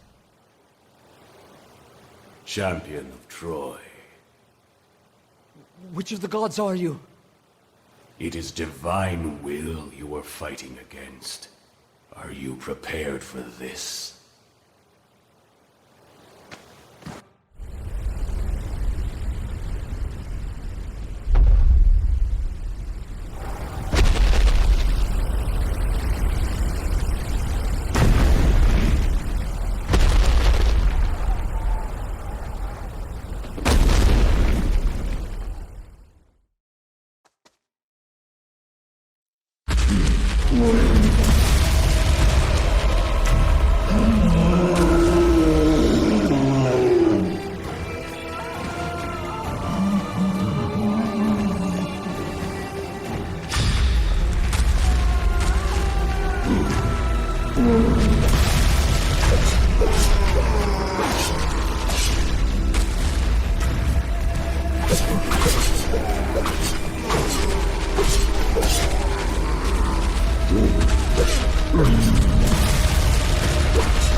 Troy will fall, and no champion shall challenge that fate. You chose that fate, and you can change it if you so will. Poseidon? Poseidon!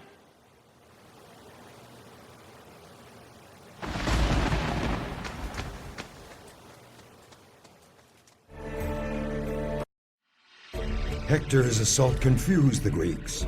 The tables had finally turned. The invaders had now become the invaded. Agamemnon, Ajax, and Menelaos led their armies out of their camps to confront Hector. But the Greeks were not prepared for this Trojan show of defiance. Chaos and disarray crippled Agamemnon's forces, and soon he was surrounded. It fell upon Ajax and Menelaos to rush to the king's defense.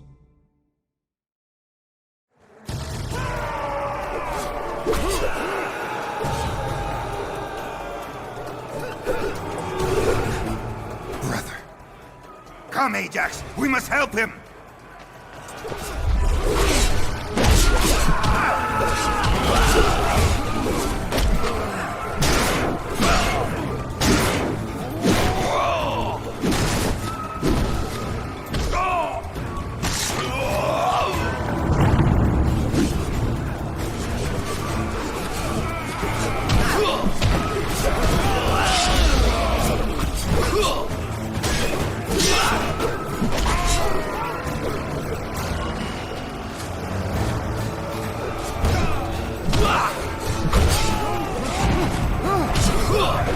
My lord!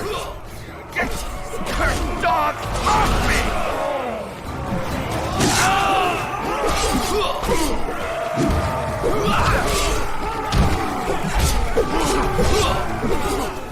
It's Odysseus!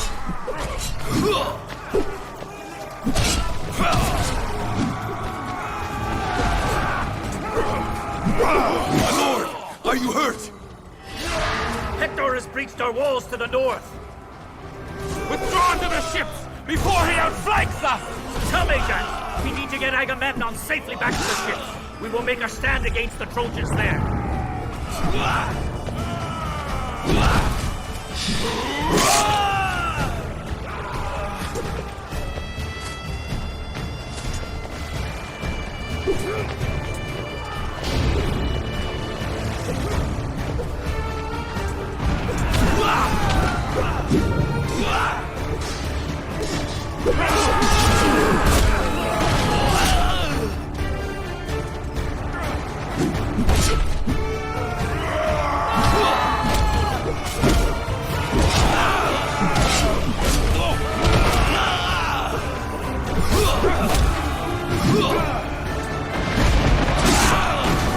We'll protect you, brother!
Ajax!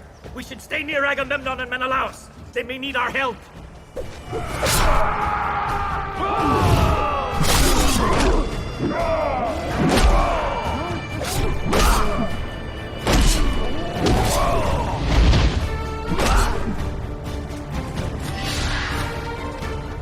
Trojans!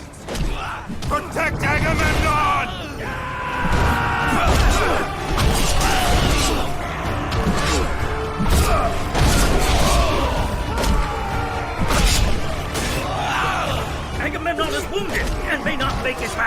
We protect him, Ajax!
Ajax, we have to stay with Agamemnon.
I'll get Agamemnon to safety.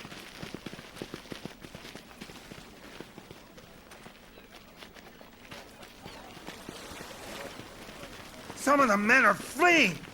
By the gods, Ajax, what do we do? Stone throwers. Our ships will be crushed. We must save them, or we will never see our homes again! I'll hold our ground here. You go up there and stop them!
May the gods give us strength! I am the son of Telamon!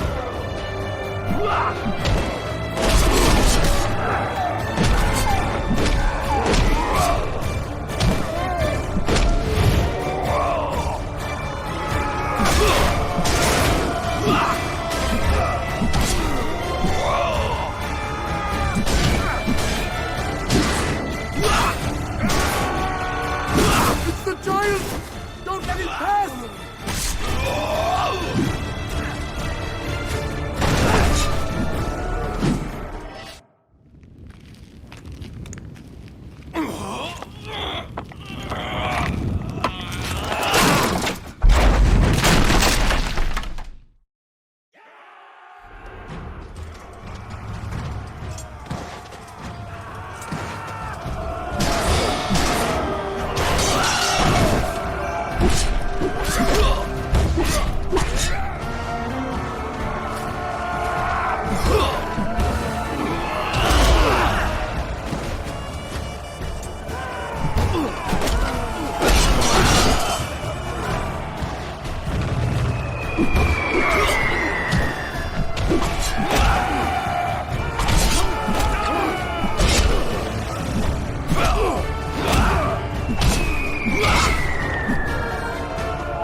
The mighty Ajax. Sarpedon!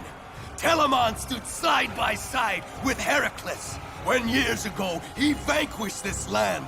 And here am I, his son, to do so once again. Telamon was a warrior king. His son shames him.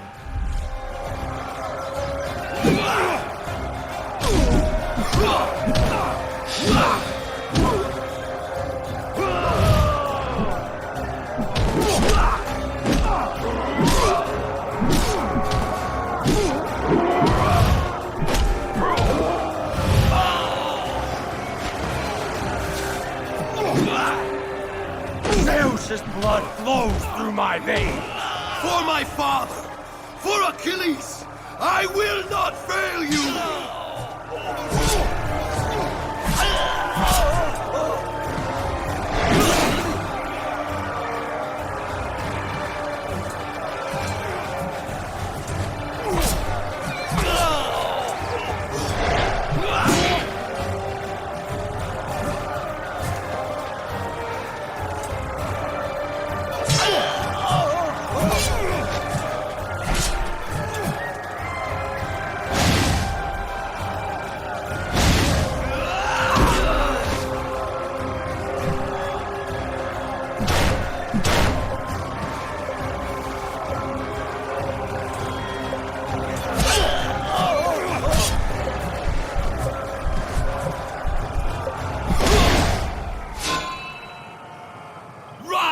King of Lucaya, live in shame!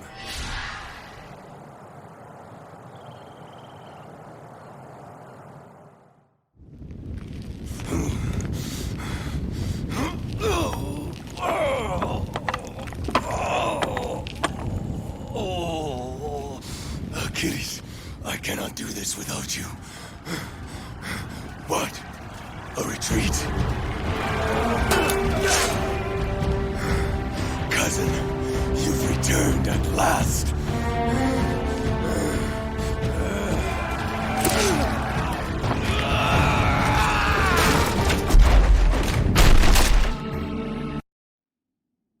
As I promised, I will now tell you of Aphrodite's treachery, and how Paris was nothing but a pawn in the eternal game played by the gods at the expense of men. Barely a year after Priam had brought his lost son Paris back into his household, the three goddesses, Hera, Athena, and Aphrodite, visited the young prince. They asked him to choose the fairest among them, a question mighty Zeus himself refused to answer, for he knew that preferring one meant making an enemy of the other two. So he convinced the goddesses to let Paris make the choice. The three goddesses bribed the young prince with fortune, conquest, and love. And gentle Paris chose love, chose passion, chose Aphrodite. Was it the rashness of youth that blinded the young Paris to make a choice Zeus himself dared not consider? Aphrodite made true her promise and brought Paris to the most beautiful woman on earth, Helen, wife of Menelaos. I have already told you what happened next, and the consequence thereof. Because of an act of reckless love, many were brought to pay a hefty price. Cassandra's prophecy was about to come true. But those who never believed what she foretold pointed to Hector, riding a wave of victory over the retreating Greeks. Hector easily breached the Grecian wall. On his side was Paris, shoulder to shoulder with the rest of the Trojans, not intent on glory, but yearning for redemption.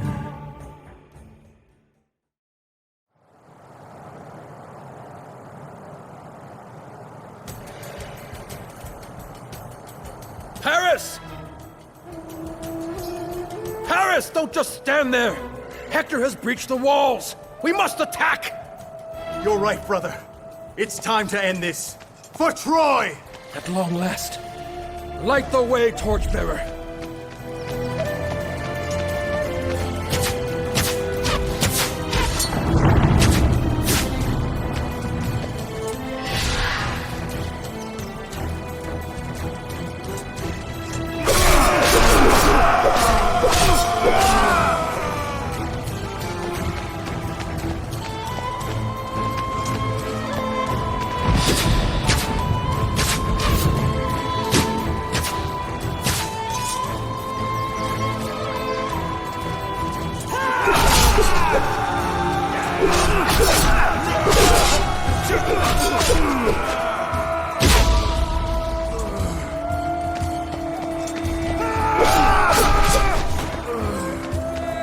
Men, secure the ridge! Paris and I will take the fight to the beaches!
Is this, Paris? Is this the cause of all our suffering?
die, that I should fall under a coward's sword.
Keep going! Go back if you want, Defoe. I won't rest until we finish this.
We can stand alone against the Greeks, not alone against the gods.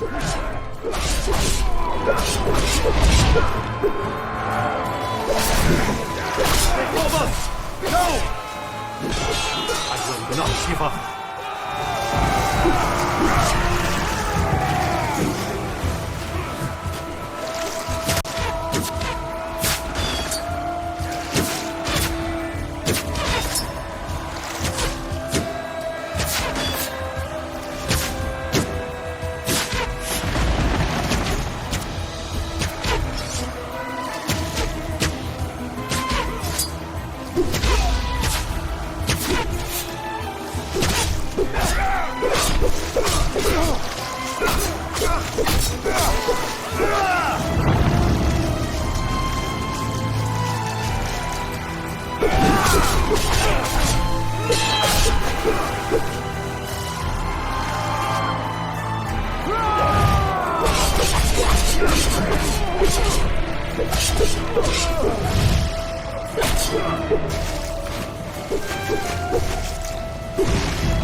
Hera, why do you meddle in our affairs?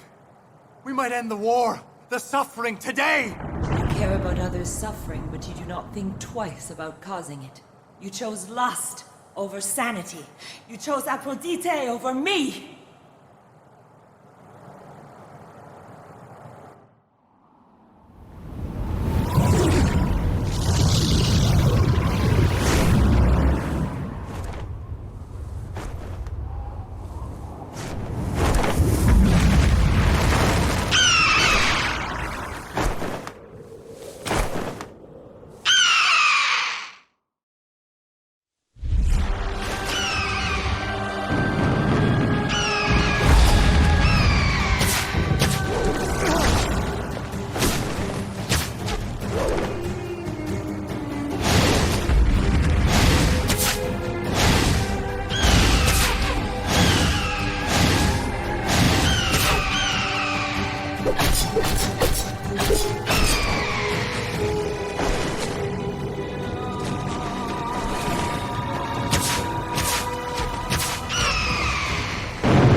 Zeus must have known that he could not choose between them.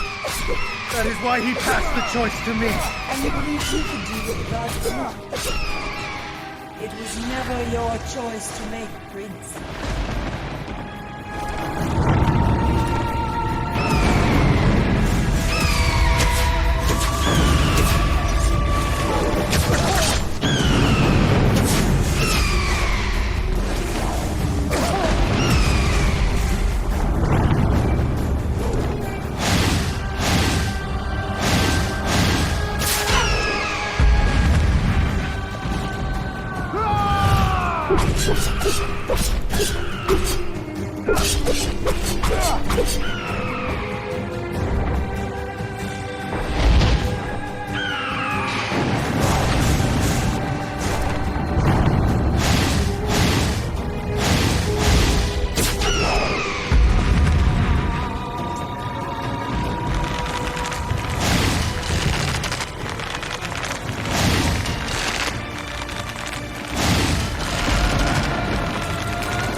That you have saved yourself today, young prince.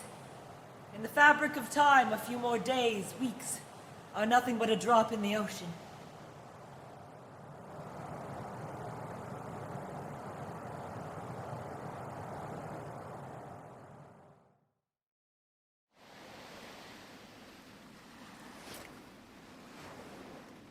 Zeus, you tricked me! I was doomed whatever my choice. I am mocked by the gods, but I'll mock them back instead.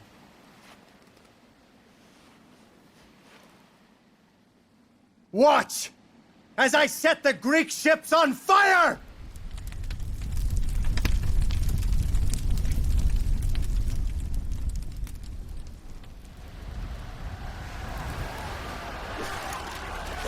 Achilles! He is back! What next? You are the torch which brings fire and death to Troy. What next? With Achilles back in the fight, the Greeks found the courage they had lost. And like lions freed from a cage, they sprung forth, their claws sharpened for the kill. But not everything was exactly as it seemed. You see, sometime before Achilles was seen leading his men back to battle, King Agamemnon and Odysseus hurried to Achilles' tent. There. I return her to you. I swear I have not touched her. Will you now rejoin the battle? How can you idle here while brave men die?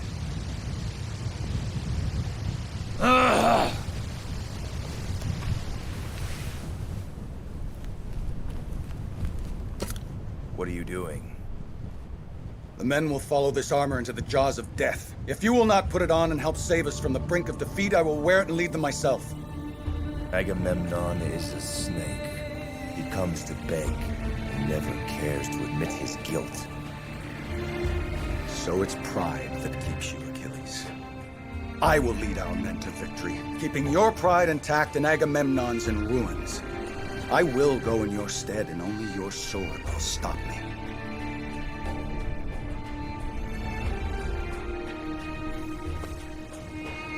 You will push the Trojans back to the river, but you will not go across it. Do you understand what I'm telling you, Patroklos?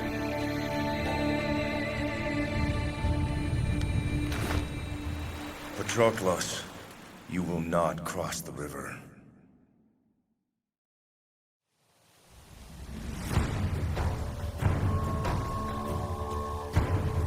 They're running! We will not let them live to fight another day!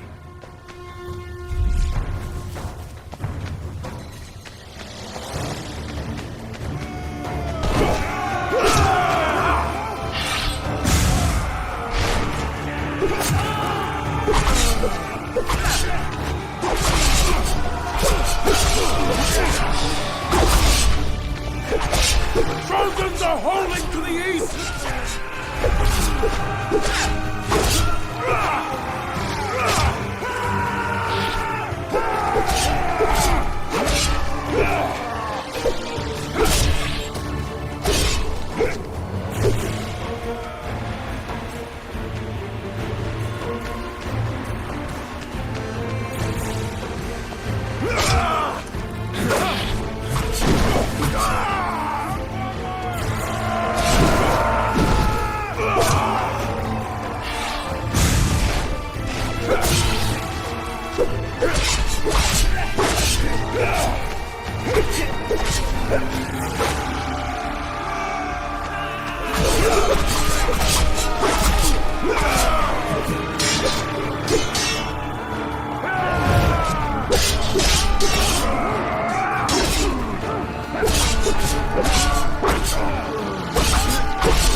It's Achilles!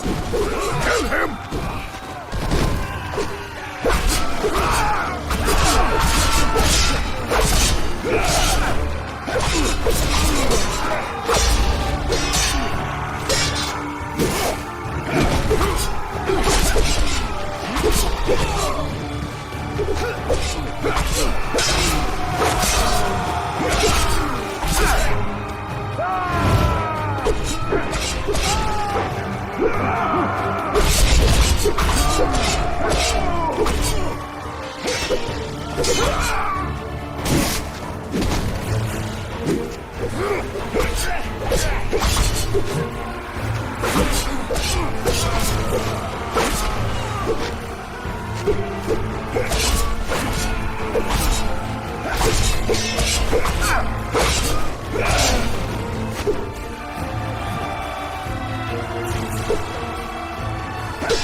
By the farms to the southeast! The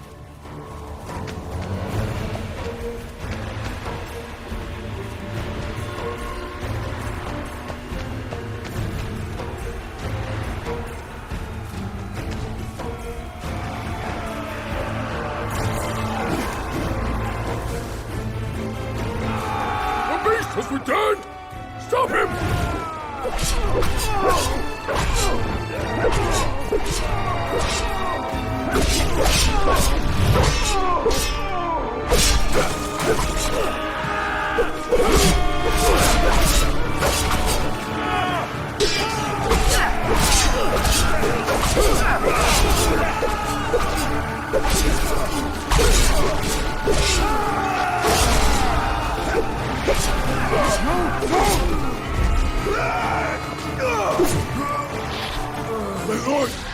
The Trojans are trying to outflank us in the river!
My lord, King Sarpedon is close by. The hero of Lycia. Finally a real challenge among the retreating hordes.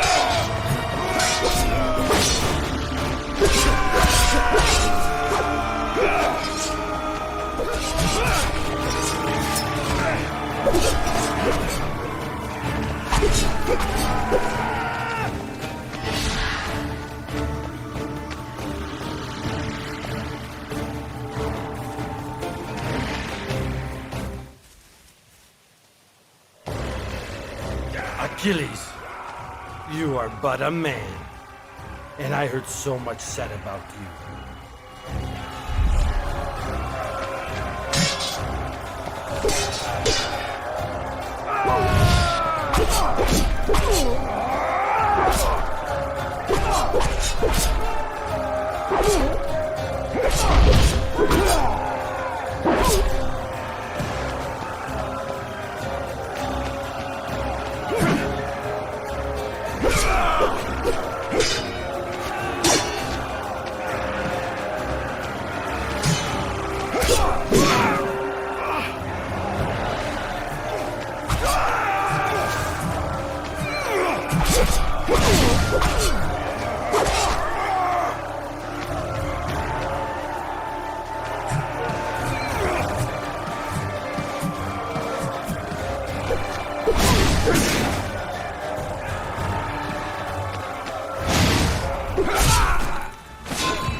Who can offer a challenge to my blade? I'm told the Trojans are holding at the tomb of Elos. You must stay and defend what we have secured. I'll go wipe out what's left of the forts.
Apollo?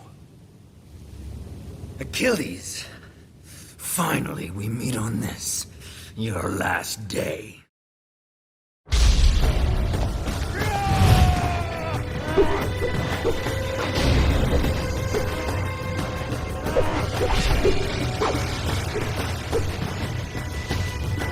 I avenge my brother, Troilos!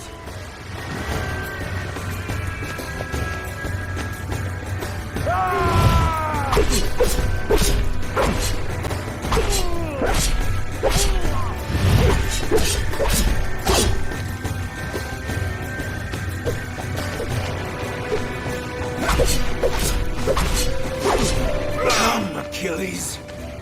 It will be over soon enough.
This is not Achilles.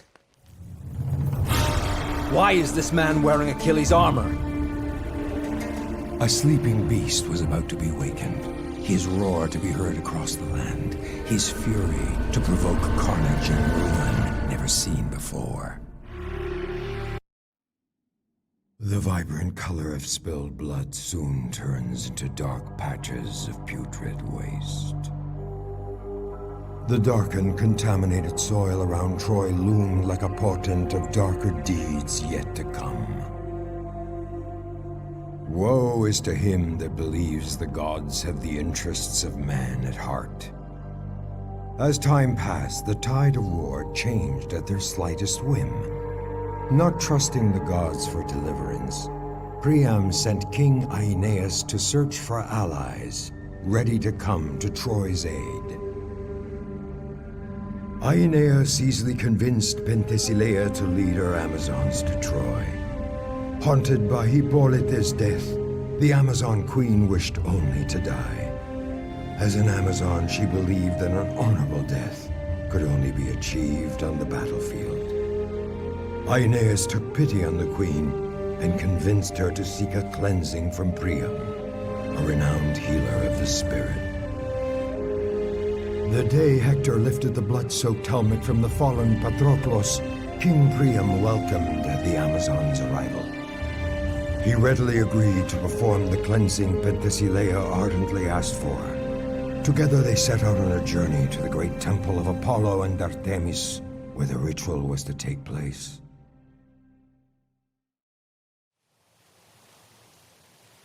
We are near the temple now. The area ahead is filled with Greek forces.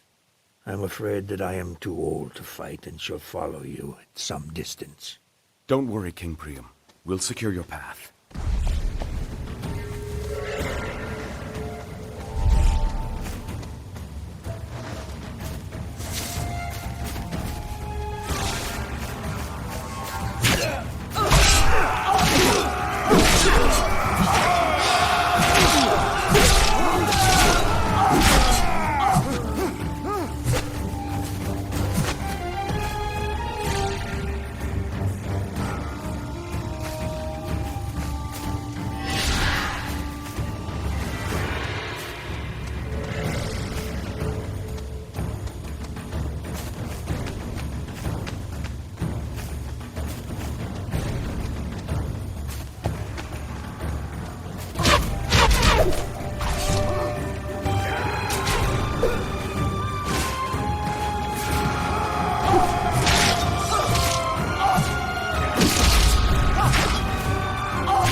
Look out!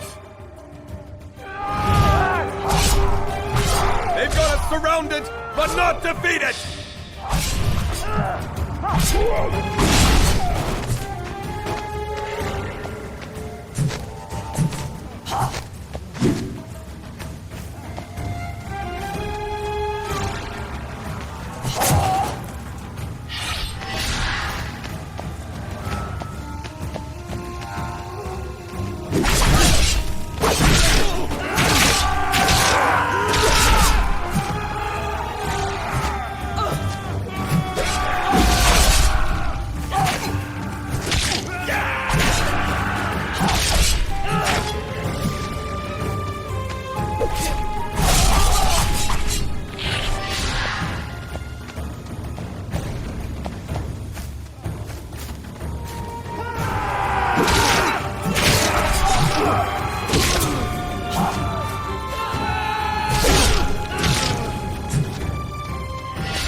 There's the temple!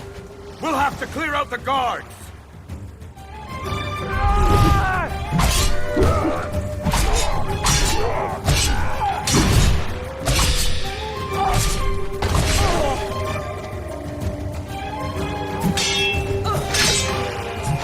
More Greeks! I will hold them back while you take King Priam inside and help him prepare for the ceremony.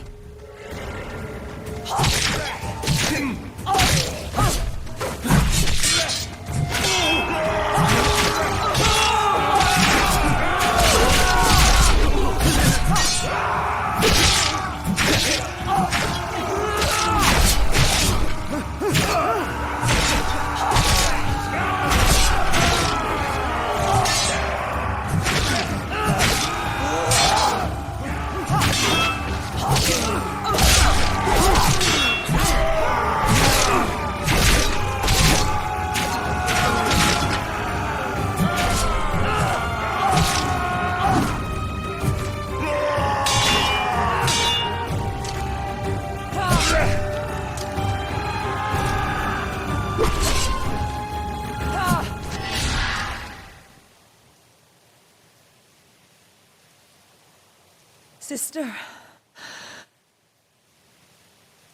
Hippolyte.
Sister, grant me the peace I seek.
Sister, I know there's only one true path for an Amazon. To die in battle.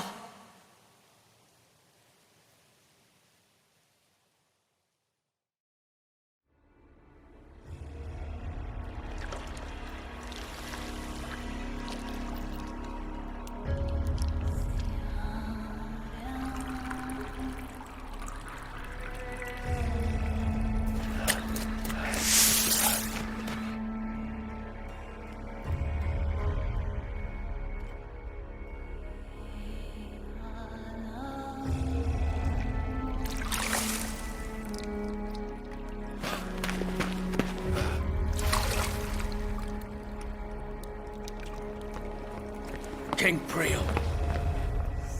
It's Prince Hector.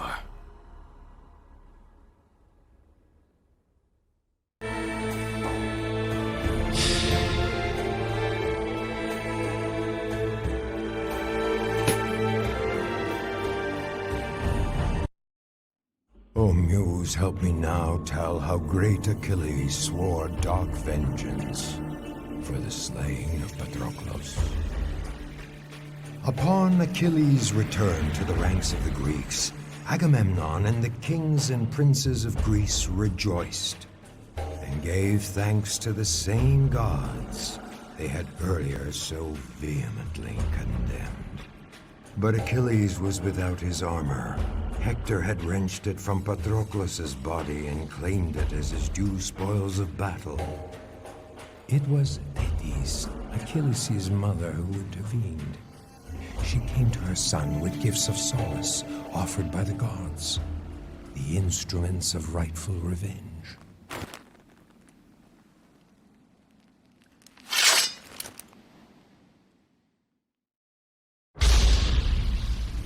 I'm coming for you, Hector!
river gave birth to Troy.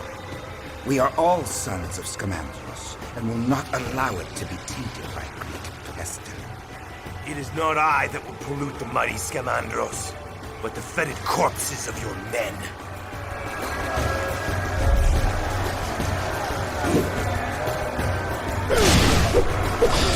Scamandros, give me strength.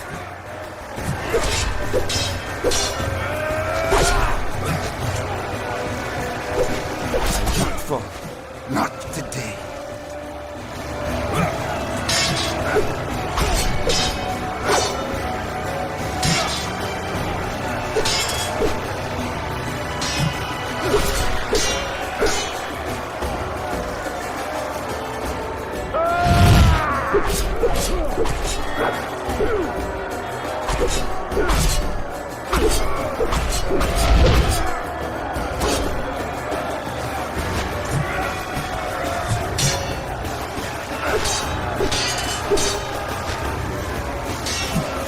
Scamandros will take your blood to distant shores!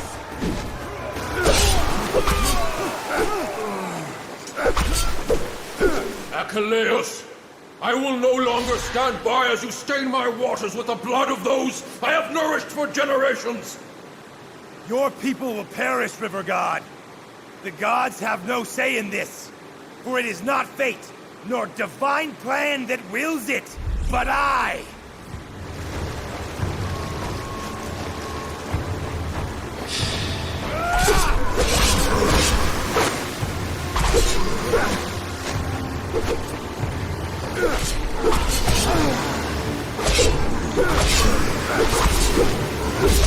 Why is Hydus sent you back?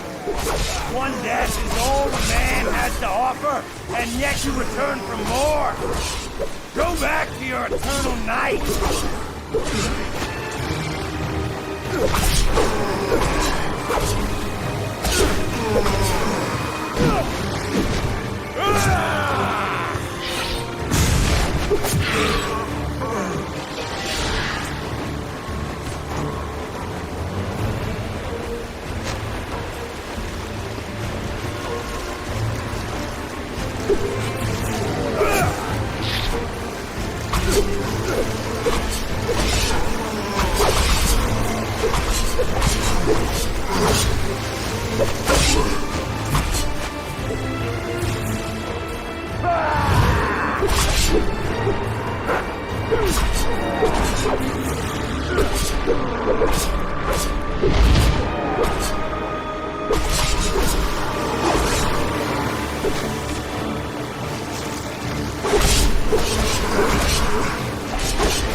No escape, Prince of Death! Have your revenge! Your end will come soon enough!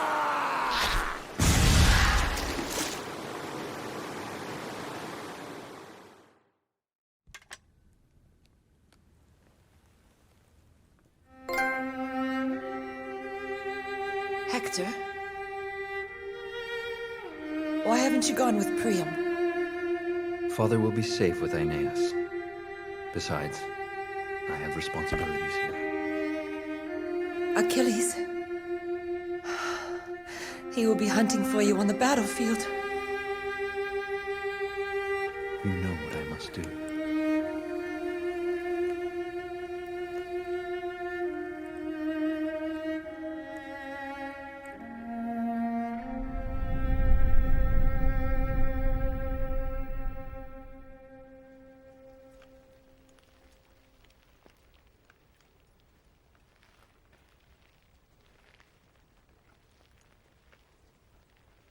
Hector! Achilles, as we are both men of honor, let us promise that whoever wins today shall return the body of the other to his people. I will promise this to you before the gods. Will you do the same? Lions do not make promises to men, nor wolves to sheep. Your blood will quench Ares's thirst, and your flesh will be left for wild dogs to tear asunder. Prepare yourself.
Know this, Achilles.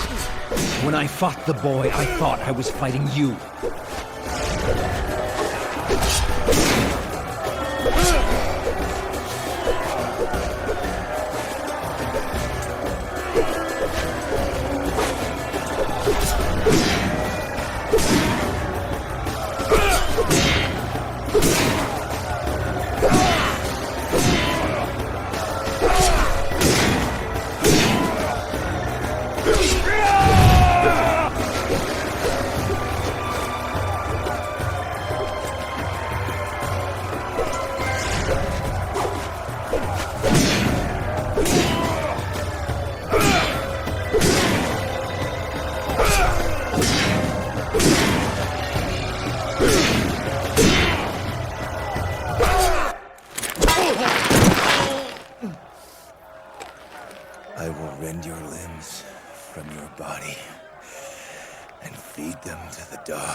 My family will offer abundant gold for my ransom. Take it, and give my body back to my father, so I may have the right of burning. Promise me this, please.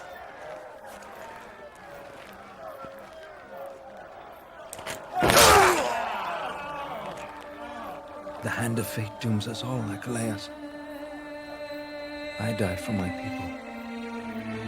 Who will you die for? Don't speak of my fate. It's mine to forge, and no god on Mount Olympus will change that!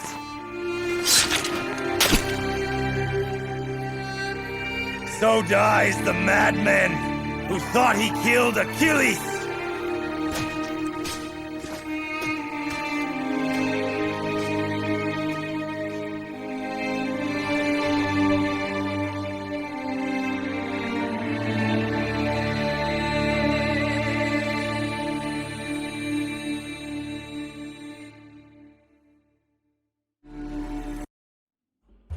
His revenge complete, Achilles was free to mourn his fallen friend, and lay his ashes in an urn of gold, meant for two, with instructions that if he were to fall in battle, his ashes were to be buried in the same urn.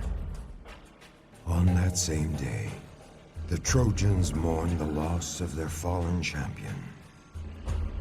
For 3 days the hills and plains of Troy echoed with the soft sounds of sorrow in place of battle's thunder. Isn't it odd how men celebrate death by keeping the peace and live life to wage war? And when the call went out for war's dark shadow to return, the Trojans were bolstered by a glorious new ally, Penthesilea and her Amazons. In spite of the cleansing ritual, Penthesilea knew there was only one way to cleanse her guilt: death in battle. With this in mind, she led her Amazons into battle, searching for the one who could grant her an honorable warrior's death: Achilles. We are Amazons, unafraid of battle, unafraid of men, unafraid of death.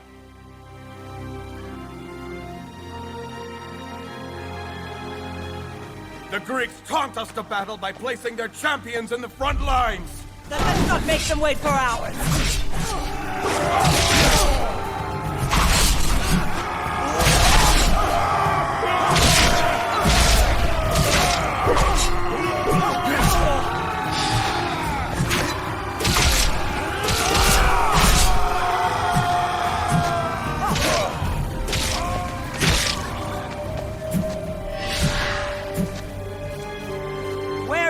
This beast among Greeks?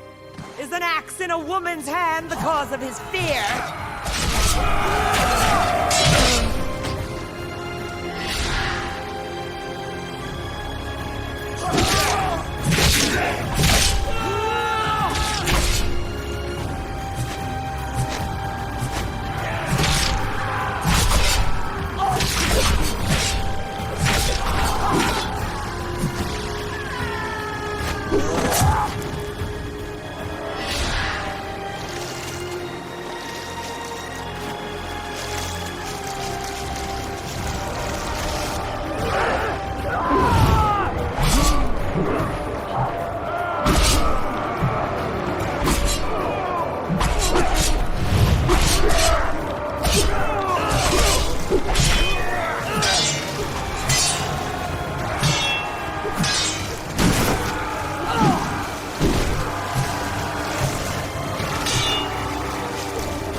keep this battle up forever, Penthesilea. Our armies will need rest. He is nearby.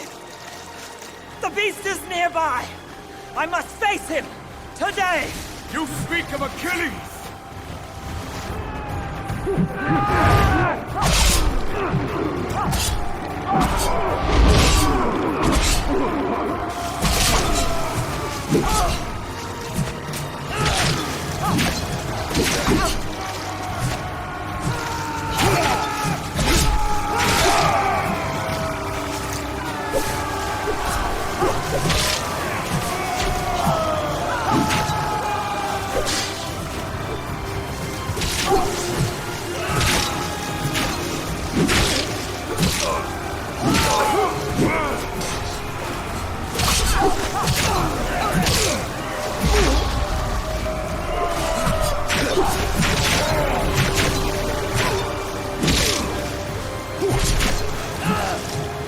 Achilles! Where are you? Come and face me!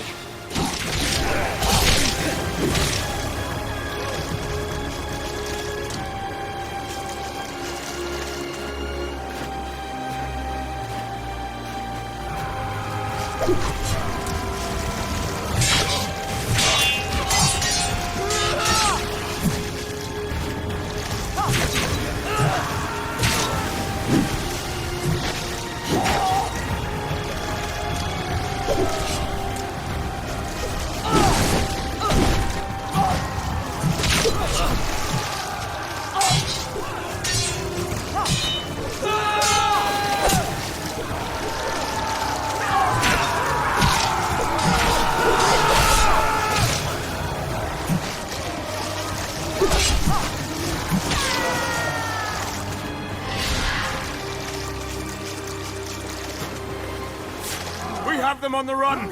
What's left of their army waits across the river!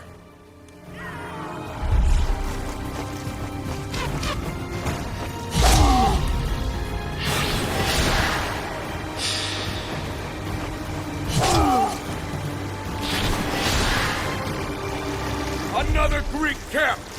The land under their feet aches and grows, suffering them like a pestilence! Let's wipe them out!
Why are you here, Queen of the Amazons? And why do you ally yourself against the inevitable? Horus bids us help the innocent. You, Odysseus, are amongst the guilty.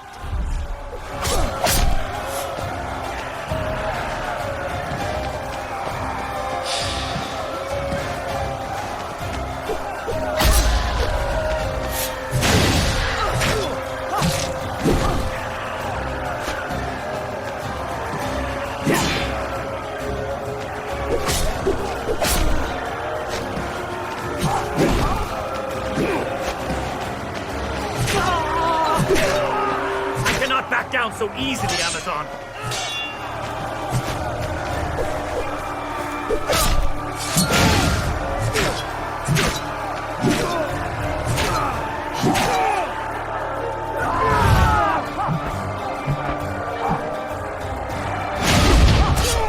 Some of us fight for more than bloodlust, Amazon!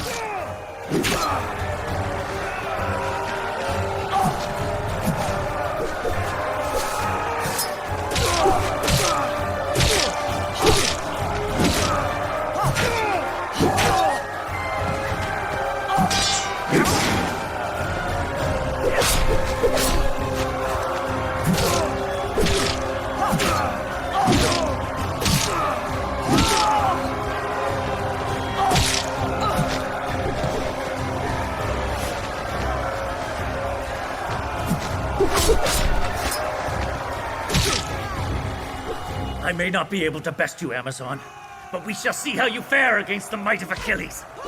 Coward! You value your life over your honor! Quickly, Aeneas! He may lead us straight to the beast!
My queen, remember, the gods play with us and tease us for their amusement.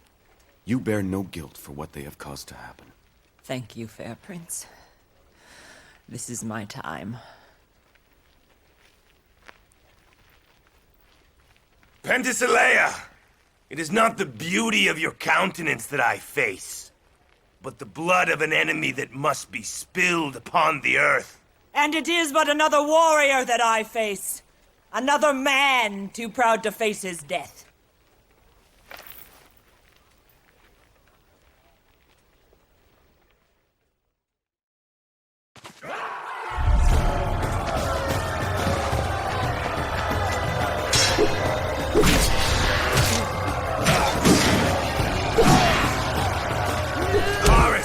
Is about to drink the blood of his own daughter.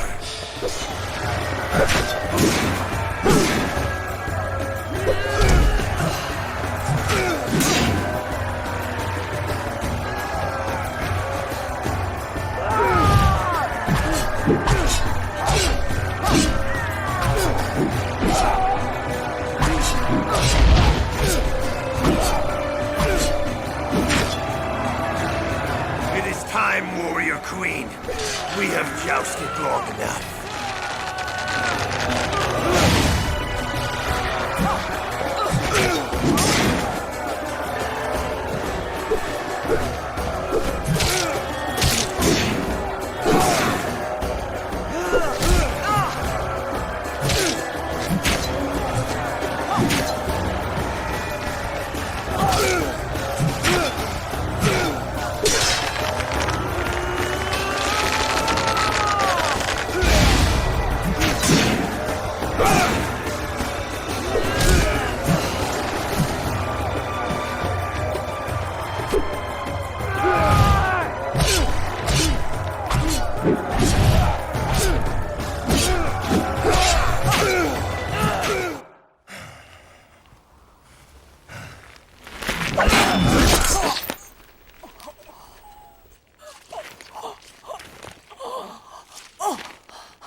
Hippolyte.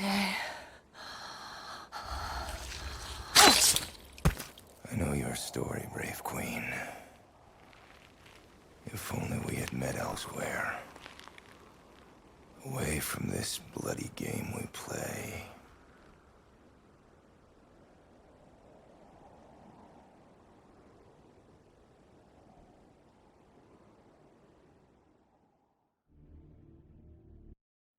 With Hector and Penthesilea both fallen at the hands of Achilles, Troy looked for a new hero to save them from the jaws of the lion. From the distant lands of Ethiopia came the warrior King Memnon, the mightiest warrior of the East. On his shoulders rested the hopes of Paris and all the people of Troy.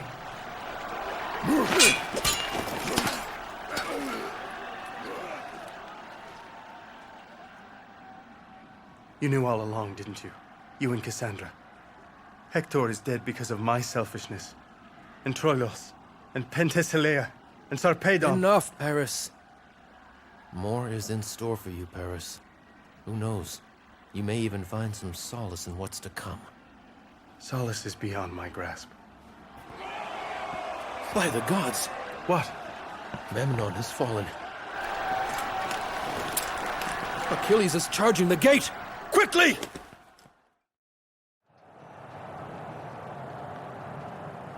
Come, Paris! I'll go after Achilles. You take the men and clear the rest of the Greeks out of the city. Phobos, wait!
Has there been any word on Phobos?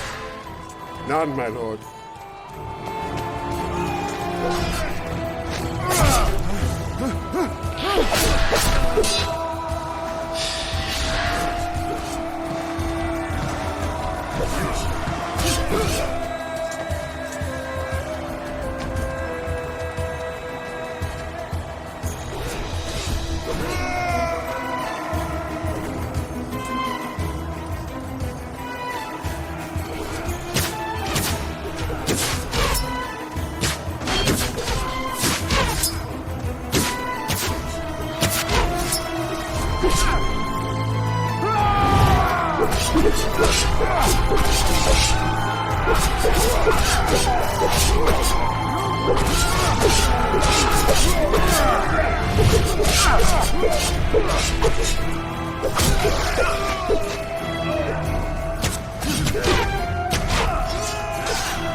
My lord! Prince Phobos and Achilles were seen near the altar of Zeus! Stay here! I must go help my brother.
No!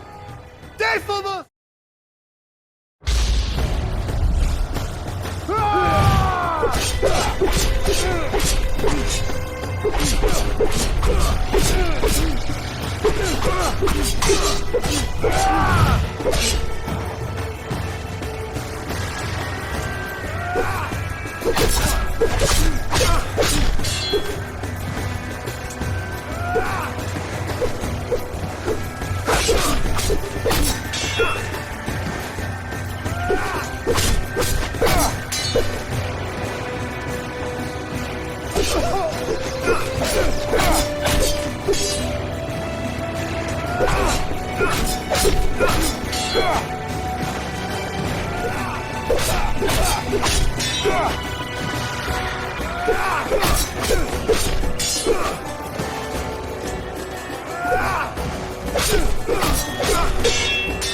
Hector begged for mercy. Will you do the same? There is no glory in this fight. I face a coward.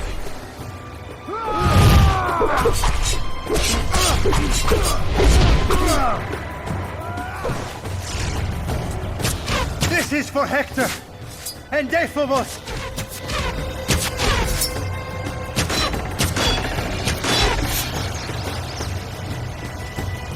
For Sarpedon, for Penthesilea, and Troilus!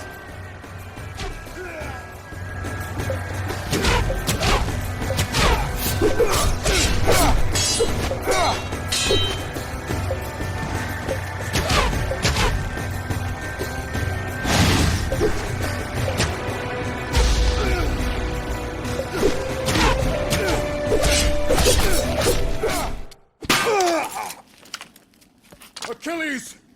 King Achilles, we're being overrun. We cannot last within the city much longer. We will face each other again!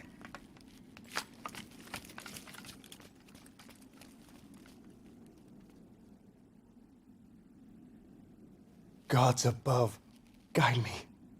If this is your will, do not fail me now.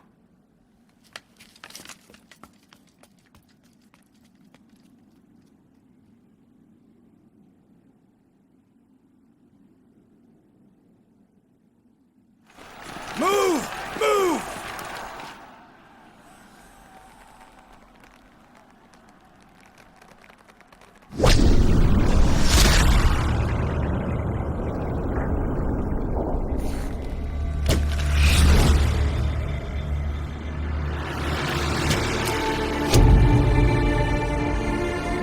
Die, beast!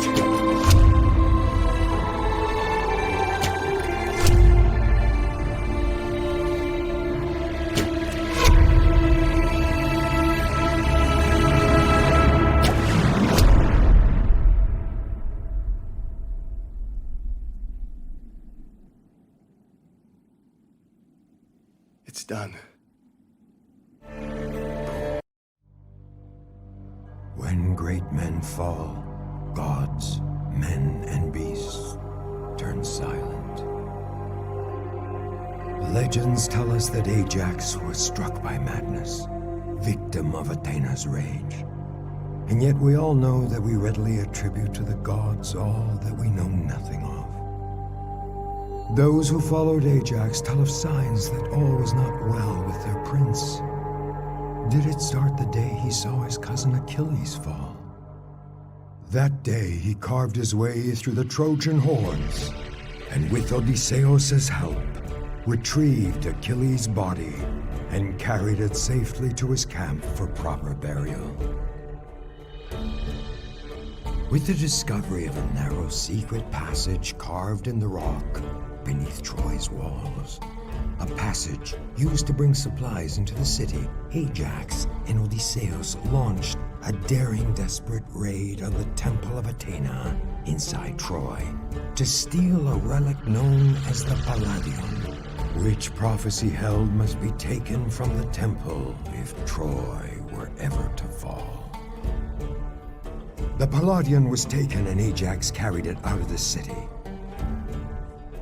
Is it because of this sacrilege that Athena tricked his vision to see what was not there?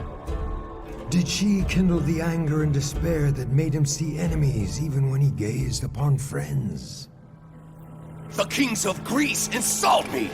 I helped Odysseus bring Achilles' body, but he is awarded with Achilles' armor. I carry the Palladium, but Odysseus gets to keep it. What isn't given to Odysseus is given to your brother.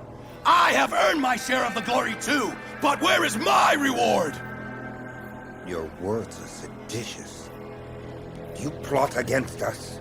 No, but I do claim my reward. Traitor. Menelaos, no. Stop! Menelaos! I said stop!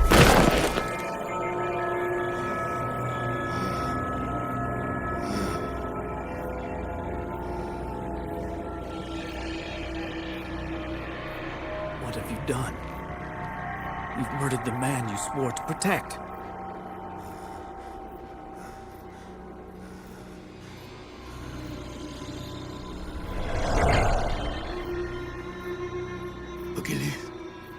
Achilles. No. No, no. No, no. No.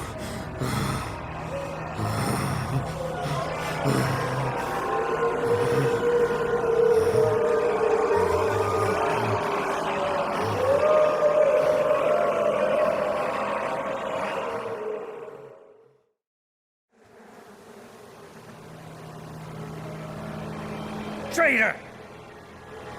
Your father will curse you! Odysseus, I didn't mean for him to die.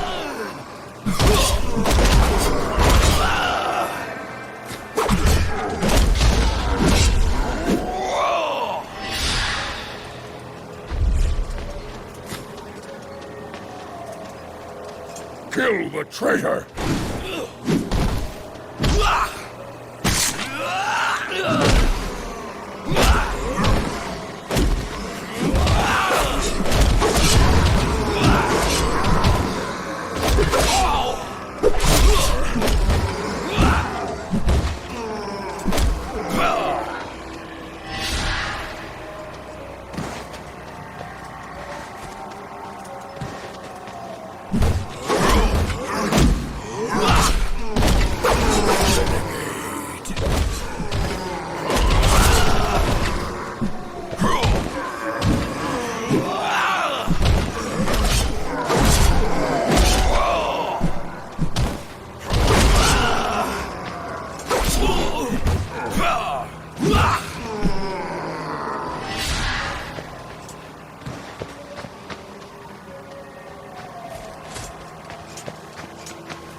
is your fate, Ajax!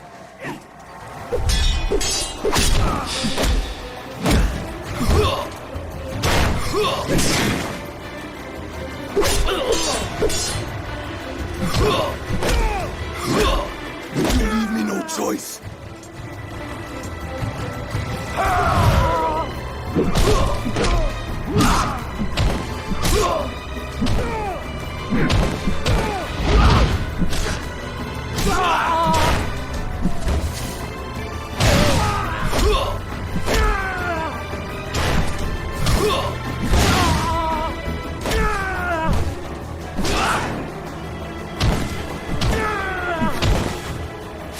Odysseus,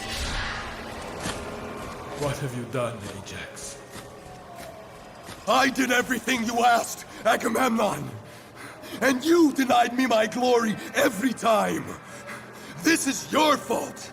You should be the one to bear the guilt. You accuse your king? Then come, face me!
Agamemnon! It's your fault! What do you blame me for, Ajax? You have killed Odysseus and my brother Menelaos!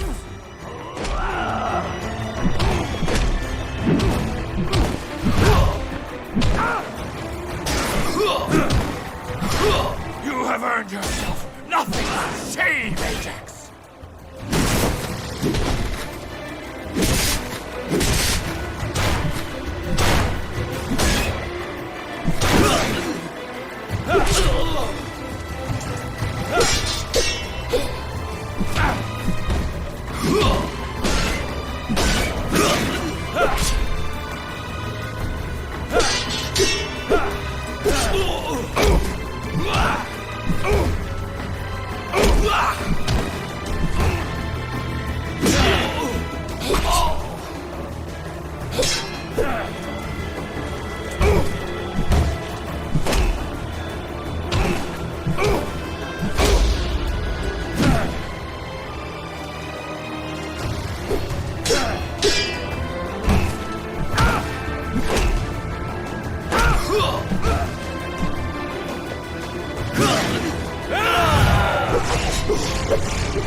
Why is all this sent my way? What is happening to me?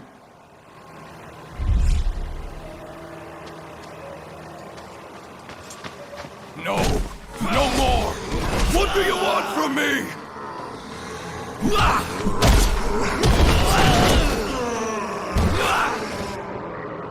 You failed him, Ajax! No! They're all dead! All of them! Leave me be!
Cousin, we should have taken Troy together. You should not have fallen. I should not have let you fall.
done? What's happening to me?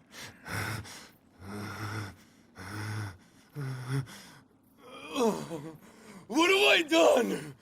What have I done? What's happening?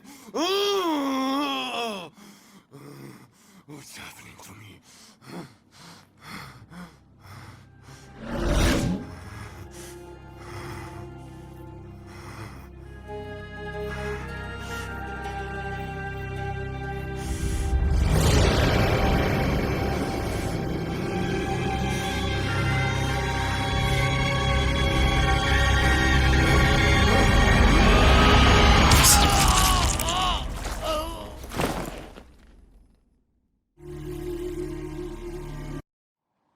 Soon after Ajax's death, the Trojans woke to a sight they had dreamt of for 10 long years. The beaches of Troy were deserted. Where once stood Agamemnon's tent, stood a wooden statue of a horse. It is a plea to Athena for forgiveness, to placate the goddess's anger for the theft of the Palladium. And so the Trojans brought it into the walls, hoping to gain Athena's favor, and to leave the invaders to face her wrath as they fled across the seas. So easily do men believe that which they yearn for. But in the silence of the night, the Greeks returned to the beaches like prowling wolves.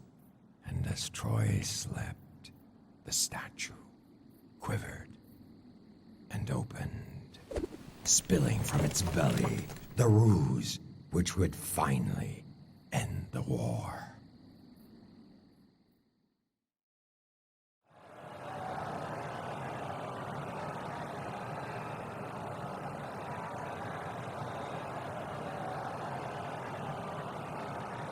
Odysseus, your plan has worked. Listen how they celebrate. We'd better hurry to the gate. Our armies will be waiting.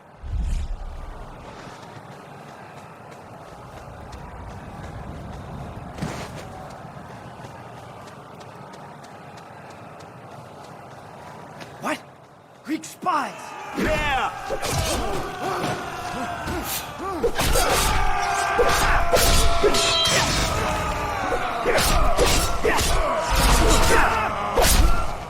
Invaders! Kill them!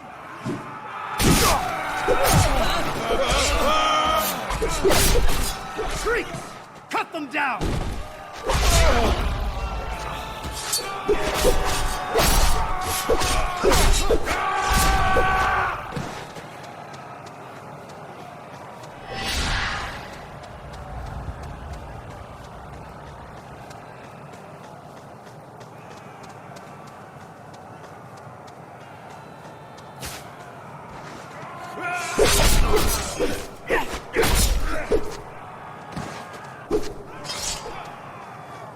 Greeks! Kill them!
Open the gates!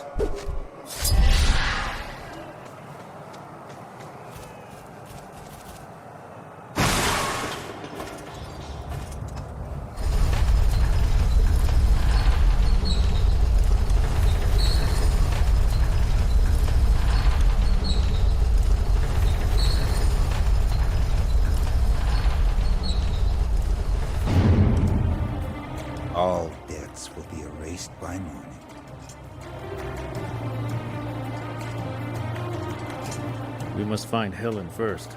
Only then are we freed from our oath.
I will tear the flesh from your bones.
She's up there, Odysseus.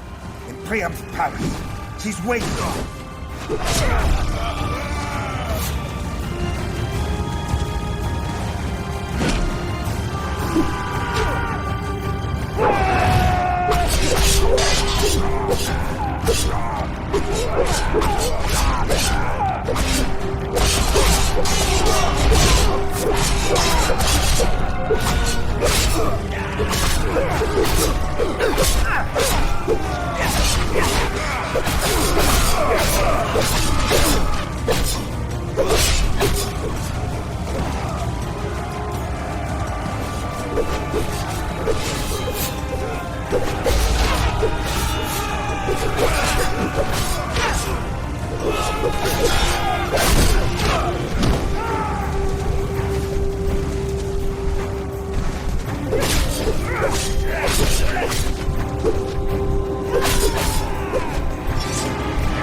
A desperate final stand!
Paris, stand down. You will not harm Helen. Paris, wait!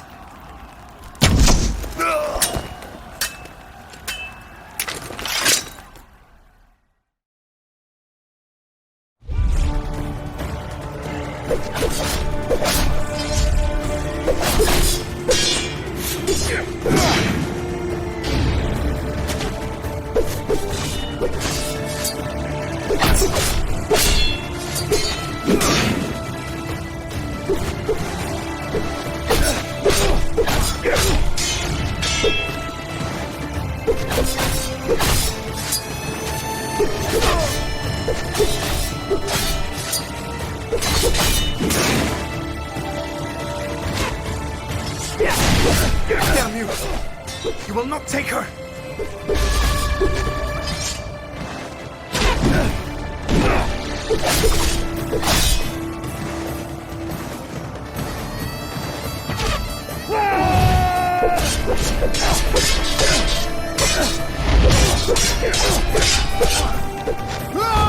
Troy may be dying, but not us! Not Helen! Not this night!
My people do not deserve what I have brought upon them, especially sweet Helen and my father.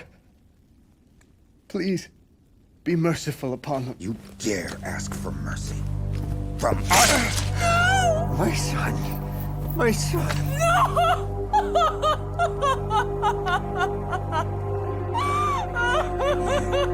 You will die in front of all my men, wiping clean the shame you have brought upon me, upon Sparta. Menelaos, enough have died.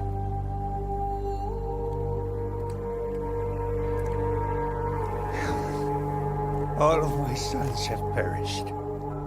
My city has perished. I have nothing left to live for. I ask only one act of mercy. Take all of the treasures of Troy, but allow some vestige of this once great race to remain in this land.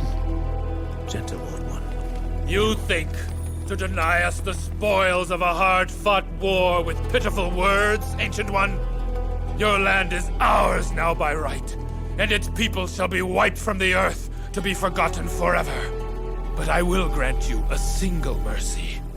I will make your end a quick one. Agamemnon, that wasn't necessary. He is the reason we fought here all these years. The reason why so many princes and men of Greece have died. The world must bear witness to the fall of the House of Priam!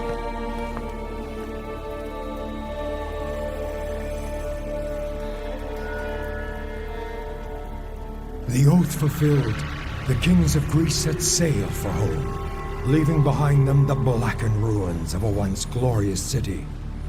The gods took pause, not to mourn, not to pity. The gods are not capable of such human weakness. They paused to plot vengeful retribution, against all those who dared think they were the architects of history, conquerors of fate, masters of their own lives.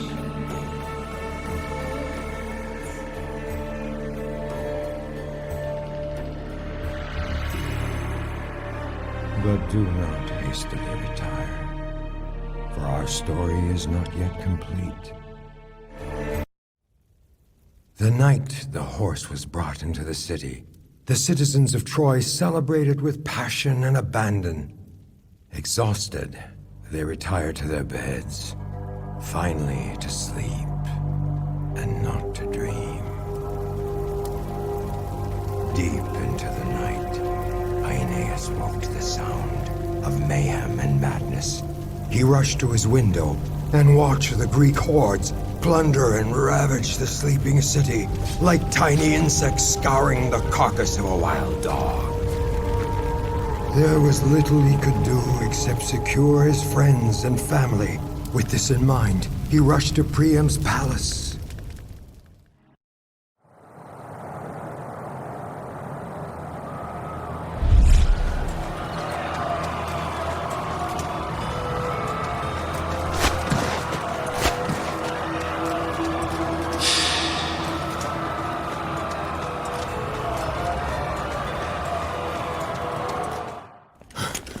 Aeneas!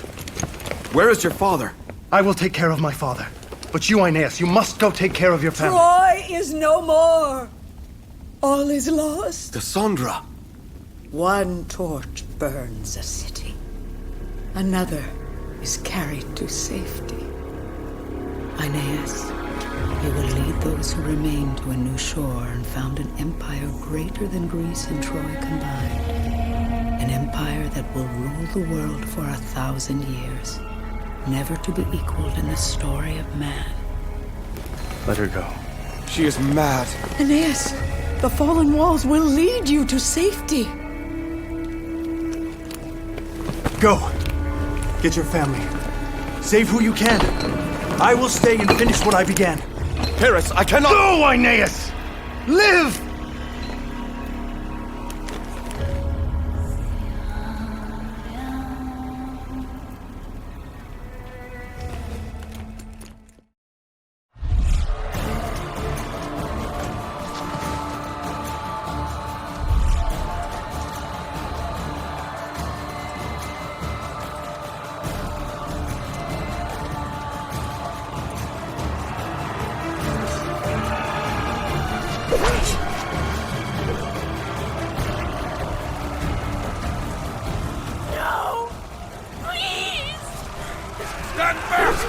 Stand back, you animals! Mercy! Show mercy!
Hurry, we must get out of Troy. The whole city's on fire! We will be delivered from this. I promise you.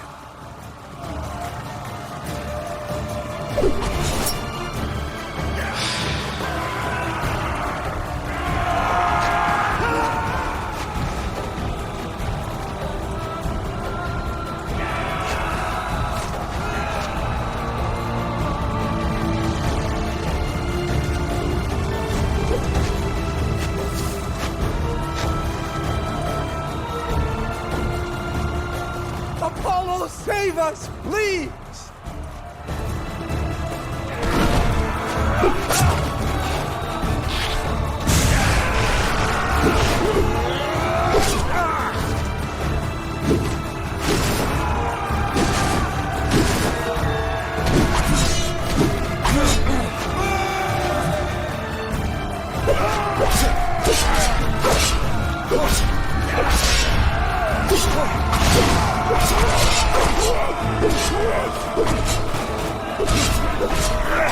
Follow me.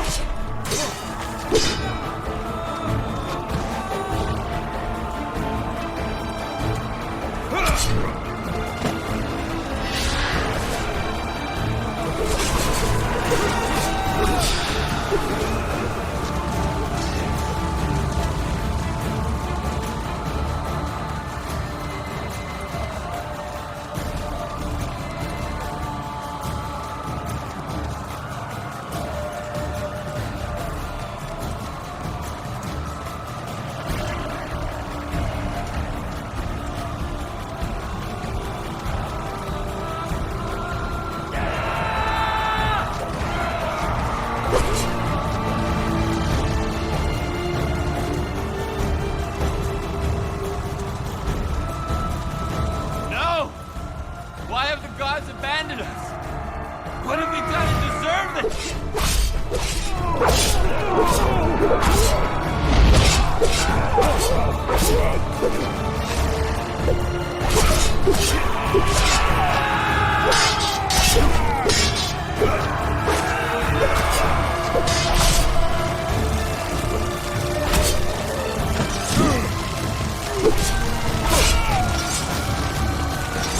Lord Aeneas, may the gods be praised.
Save us, Lord Aeneas!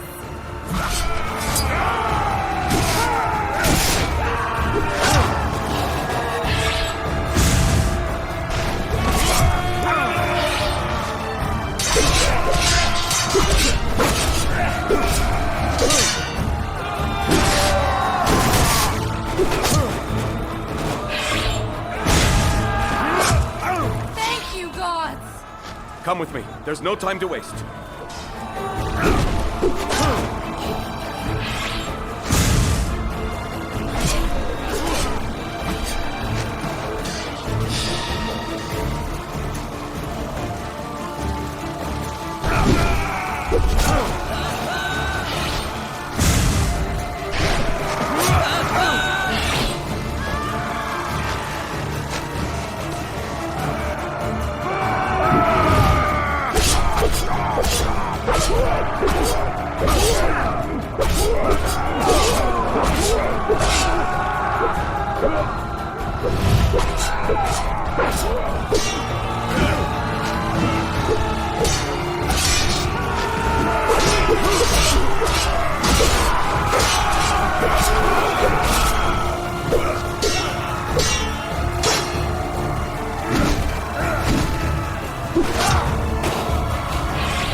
I will hold the hatch open from this side. But how will you escape, my son? I will find another way, Father. Don't worry.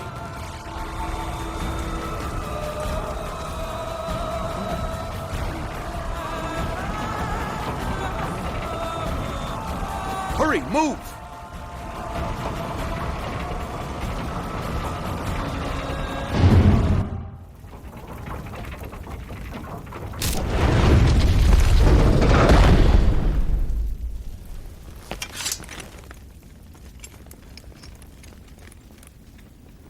Aeneas, look, Alpha and Omega. This is the one that spawned the coward. And this is the coward that spawned this hell. Let it be known to all who tempt the ire of the Greeks.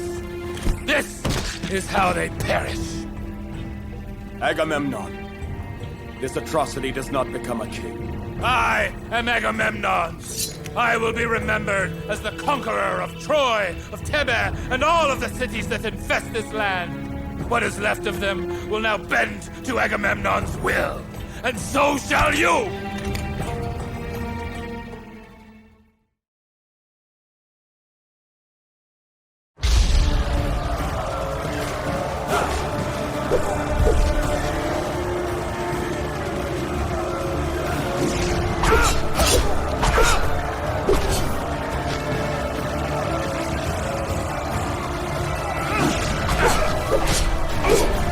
Your children will serve my job.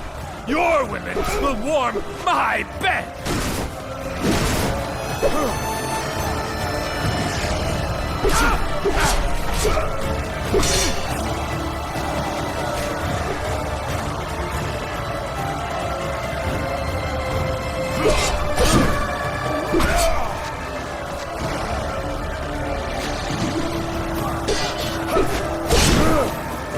You chose your friends very poorly, King Aeneas.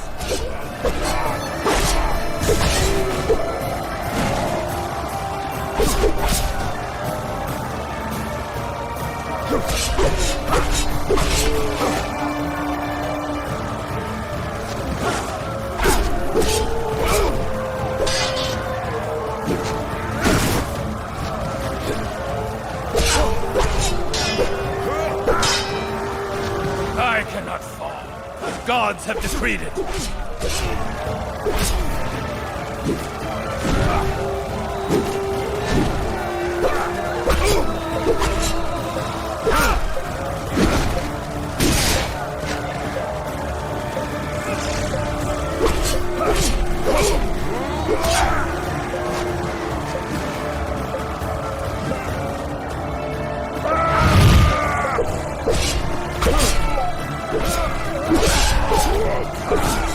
I am Agamemnon, King of Kings!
Aeneas, the fallen walls will lead you to safety.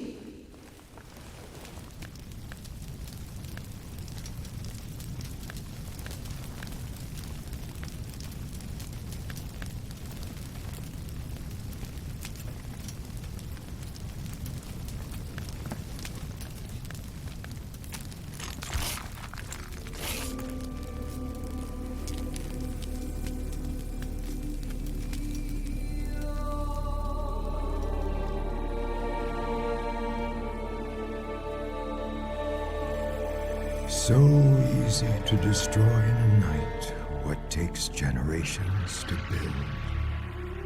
Is man forever doomed to repeat this folly? So ended Troy. For Aeneas and all who had followed him, it was the beginning of a long and arduous journey, spurred by what Cassandra, she who was never believed, had foretold. Aeneas, you will lead those who remain to a new shore and found an empire greater than Greece and Troy combined. An empire that will rule the world for 1,000 years, never to be equaled in the story of man.